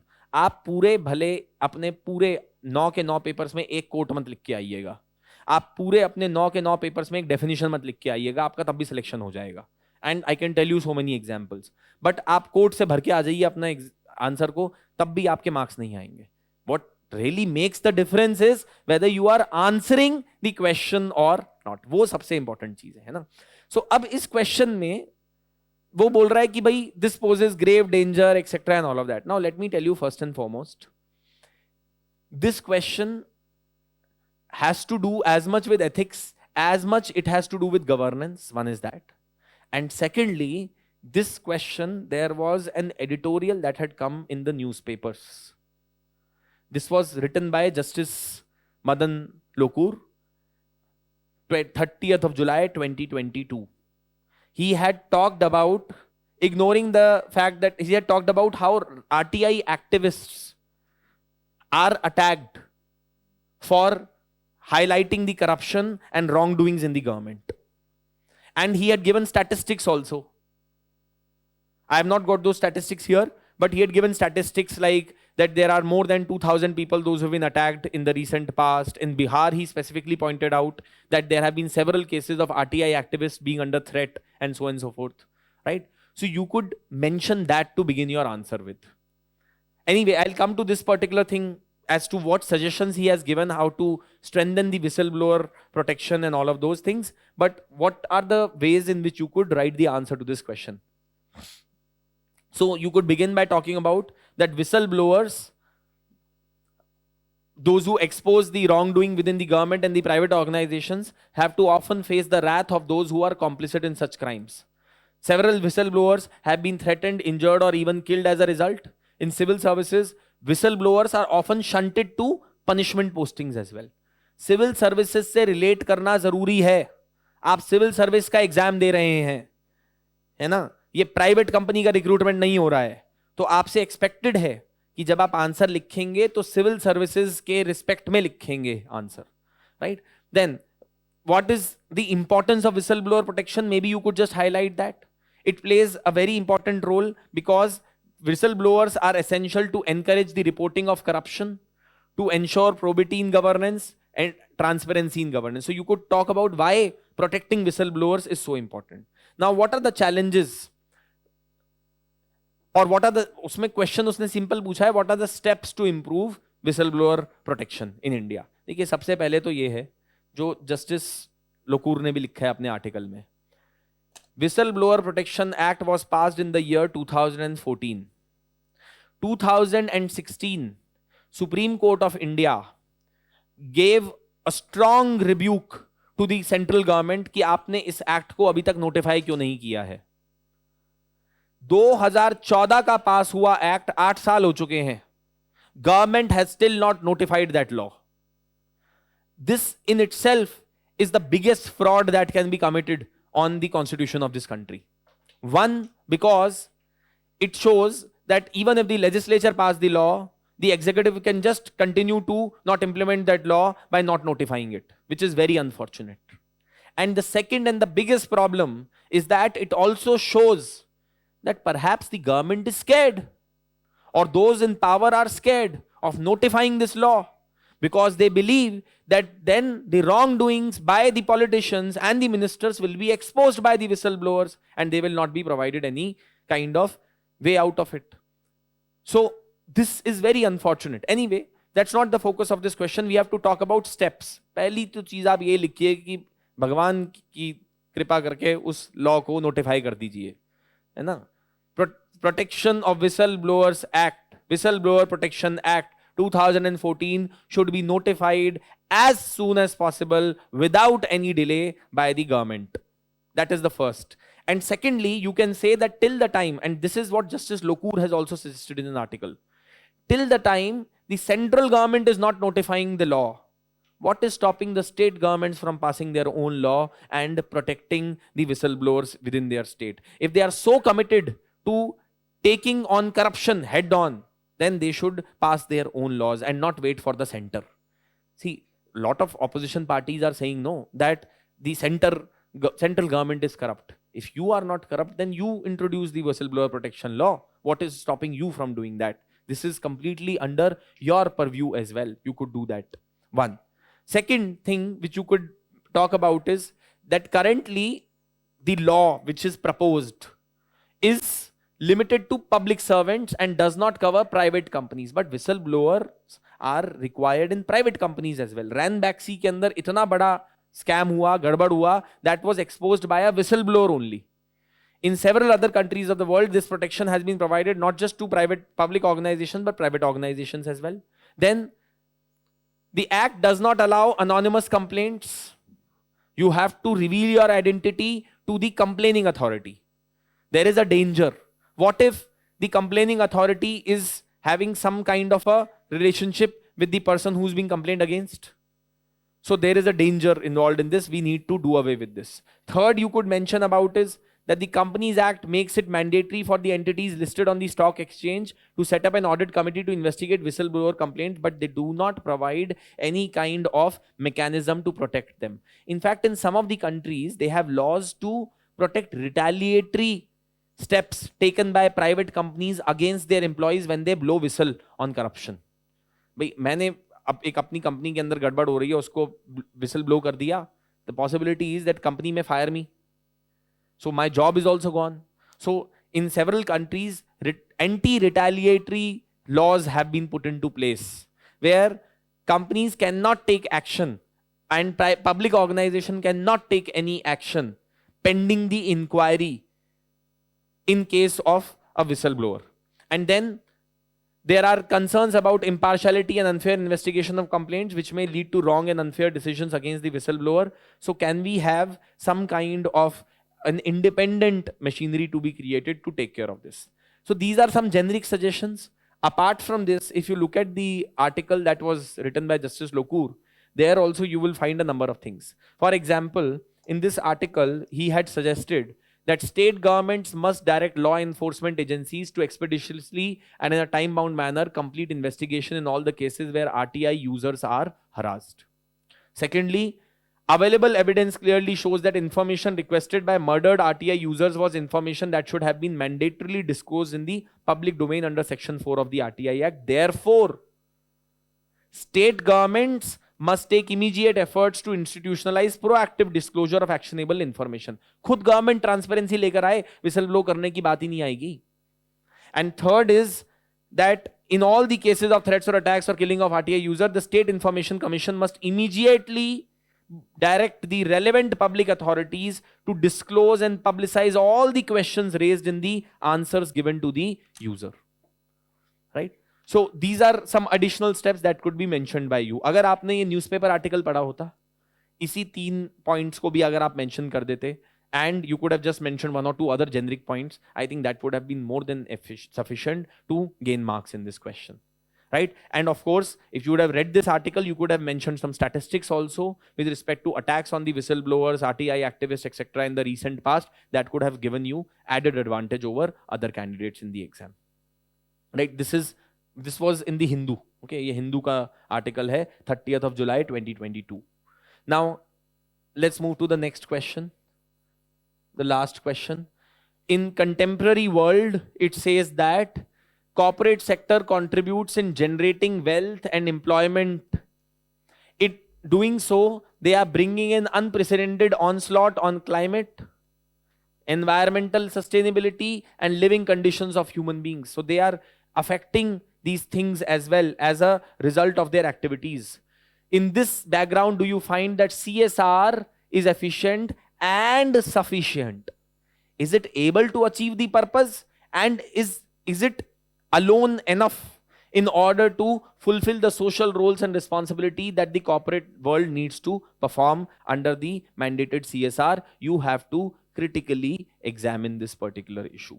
So what are the things which you will be writing in this?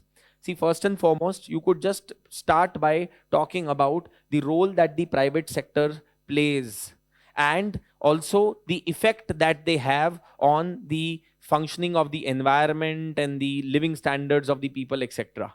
So you don't need to explain what is CSR, please.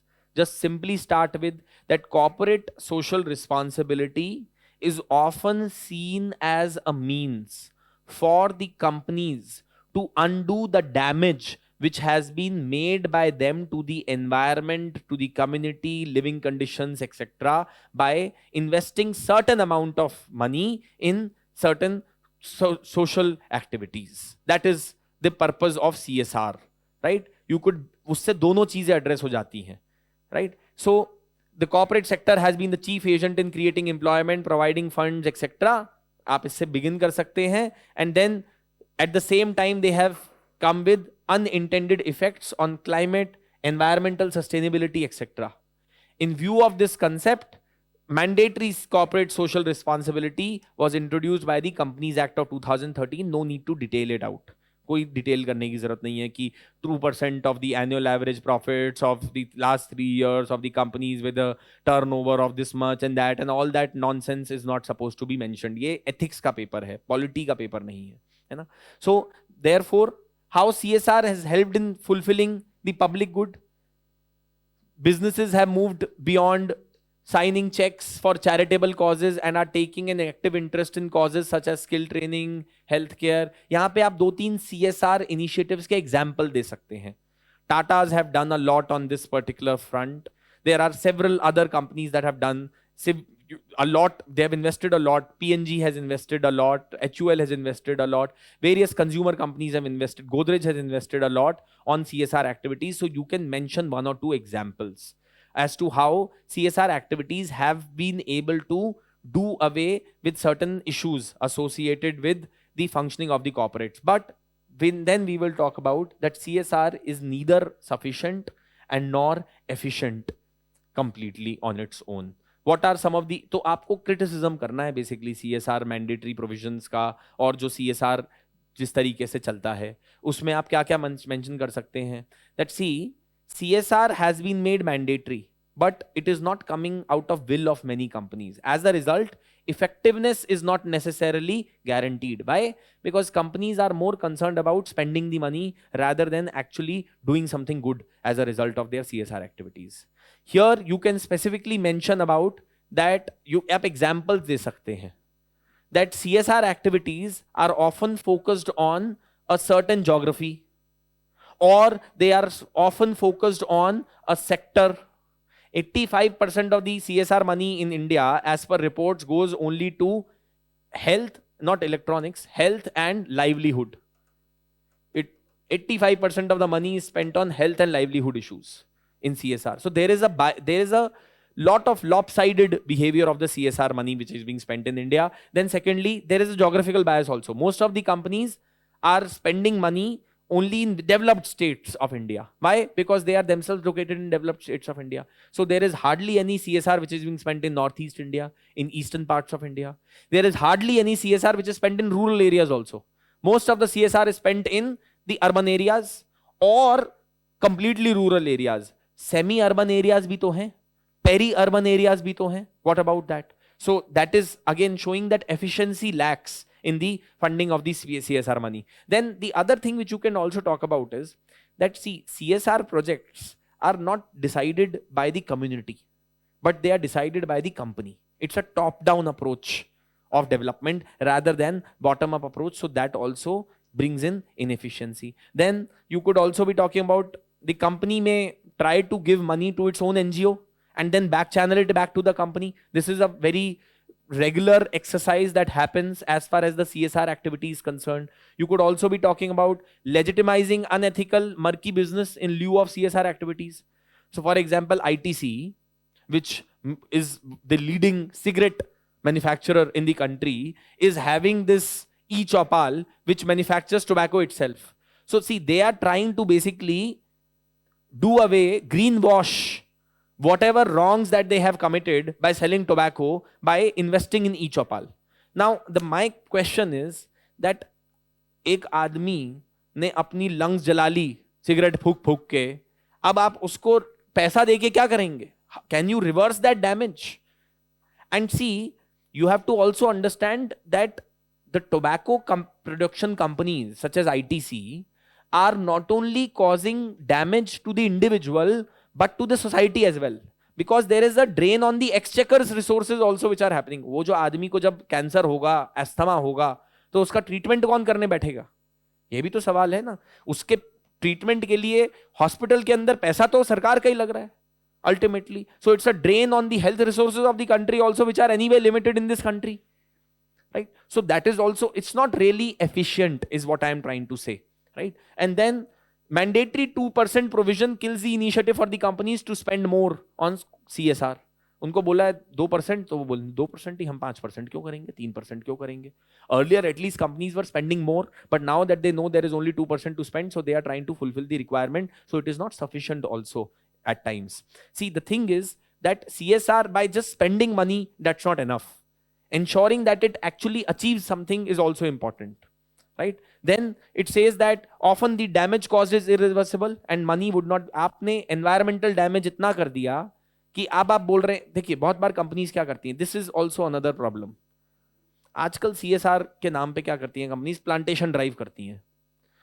उनसे पूछे ट्री कौन सी लगा रहे हैं, तो वो कोई एक्सोटिक ट्री लाके लगा रहे हैं वहां पर, which is causing even more damage to the environment. Why? Because that is a water guzzler.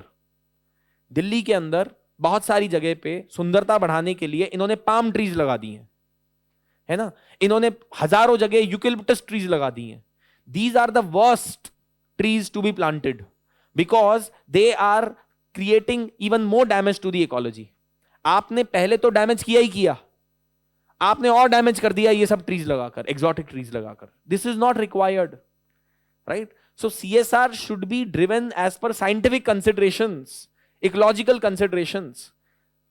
You can't be putting effluents into the river and damaging the drain and the rivers and the streams and the ponds and the ecology and then be planting some 1,000 trees to compensate for that. That is no compensation, because what damage has been done to the ecology is irreversible in that case, right? Then on top of that, most companies that are in dire need to meet with CSR requirement choose NGOs without exercising proper diligence. So a lot of times NGOs therefore end up siphoning off the funds and not utilizing the funds properly, because companies are all they are concerned about is कि पैसा खर्च हो जाए किसी तरीके से. They are not really concerned about the outcomes.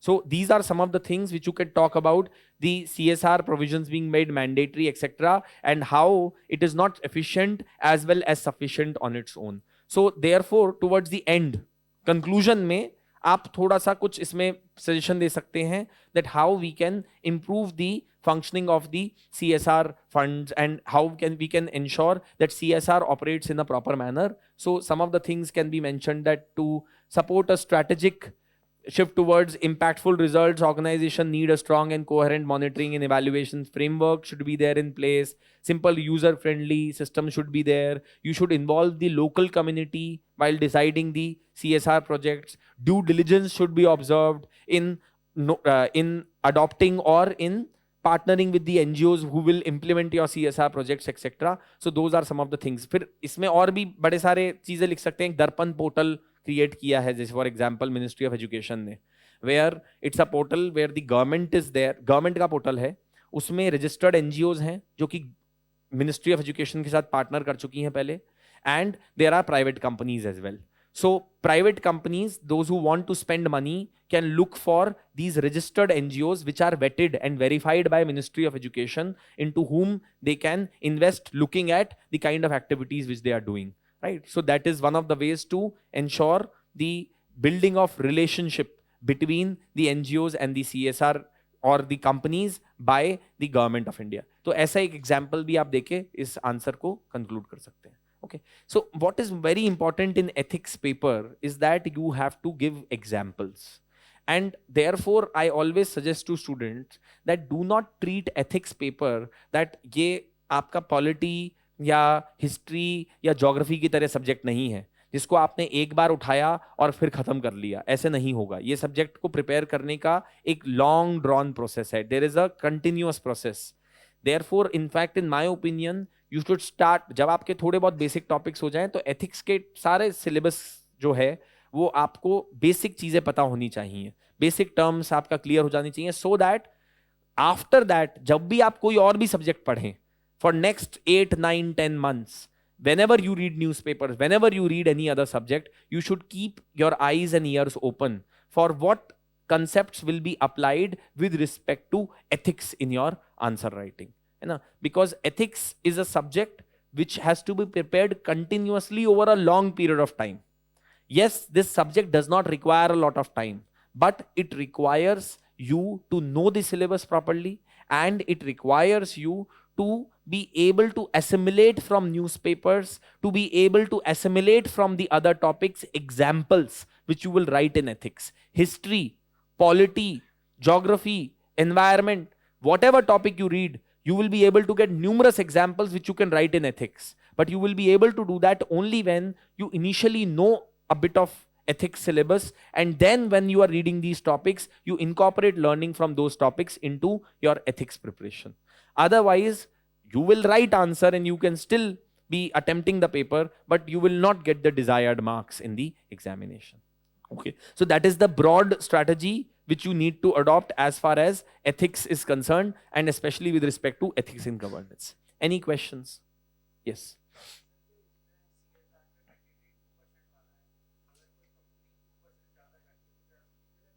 नहीं, legal action क्यों होगा यार? So if any company spends more than 2% of the mandatory CSR, क्या उनके खिलाफ लीगल एक्शन होगा? क्यों लीगल एक्शन होगा सर? हाँ, दिक्कत ये है कि आपने 2% मैंडेटरी कर दिया तो कंपनीज अब बोलती हैं कि मैं इसके ऊपर खर्च नहीं करूंगी. आपने देखिए, आप किस तरीके से नैरेटिव सेट करते हैं वो इंपॉर्टेंट है. आपने नैरेटिव कर दिया है जी 2%, तो अब कंपनीज बोलती हैं 2% ही करेंगे. अब हम पहले टाटाज का अगर आप देखेंगे, they were spending right up till 5-10% of their revenues as well. But अब वो उनको पता चल गया है कि यार अब जब कोई है ही नहीं, पहले वो आउट ऑफ विल कर रहे थे ना, अब जब आउट ऑफ कंपल्शन करेंगे आप, तो आप 2%. देखिए सिंपल सी बात है, मैं आपको बोलूं कि यार आपको जितनी पढ़ाई करनी है करो, हो सकता है आप 8 घंटे करो, 10 घंटे करो. मैं आपको कल से बोल दूं कि यार तुम्हें केवल 4 घंटे ही पढ़ना है, ठीक है, तो मैं ये नहीं बोल रहा 4 घंटे ज्यादा मत पढ़ो, पर आप खुद से ही सोचने लगोगे कि यार 4 घंटे ही पढ़ता हूं फिर मैं, जब 4 घंटे बोला है तो. That is what I am saying. ठीक है, हाँ, लिमिट बता दिया है, तो उससे क्या हुआ है कि now companies even by their own will don't want to go beyond it, because they know कि यार 2% है तो सेटिस्फाई हो तो रहता है, अब क्या फिर उनको जस्टिफिकेशन देना पड़ेगा. 2% के ऊपर जाएंगे तो इंटरनली कंपनी में जस्टिफिकेशन देना पड़ेगा ना, शेयर होल्डर्स को जस्टिफिकेशन देना पड़ेगा. 2% ज्यादा क्यों किया?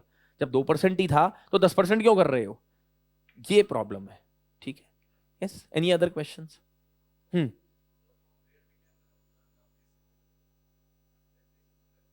Where you can learn the basic definition of ethics, I would suggest look at internet, Google, foundational values of civil services. You will find numerous articles, numerous things on the internet. That is one. There are books as well. Okay, Lexicon, I believe, is a decent book to understand basic definition of ethics.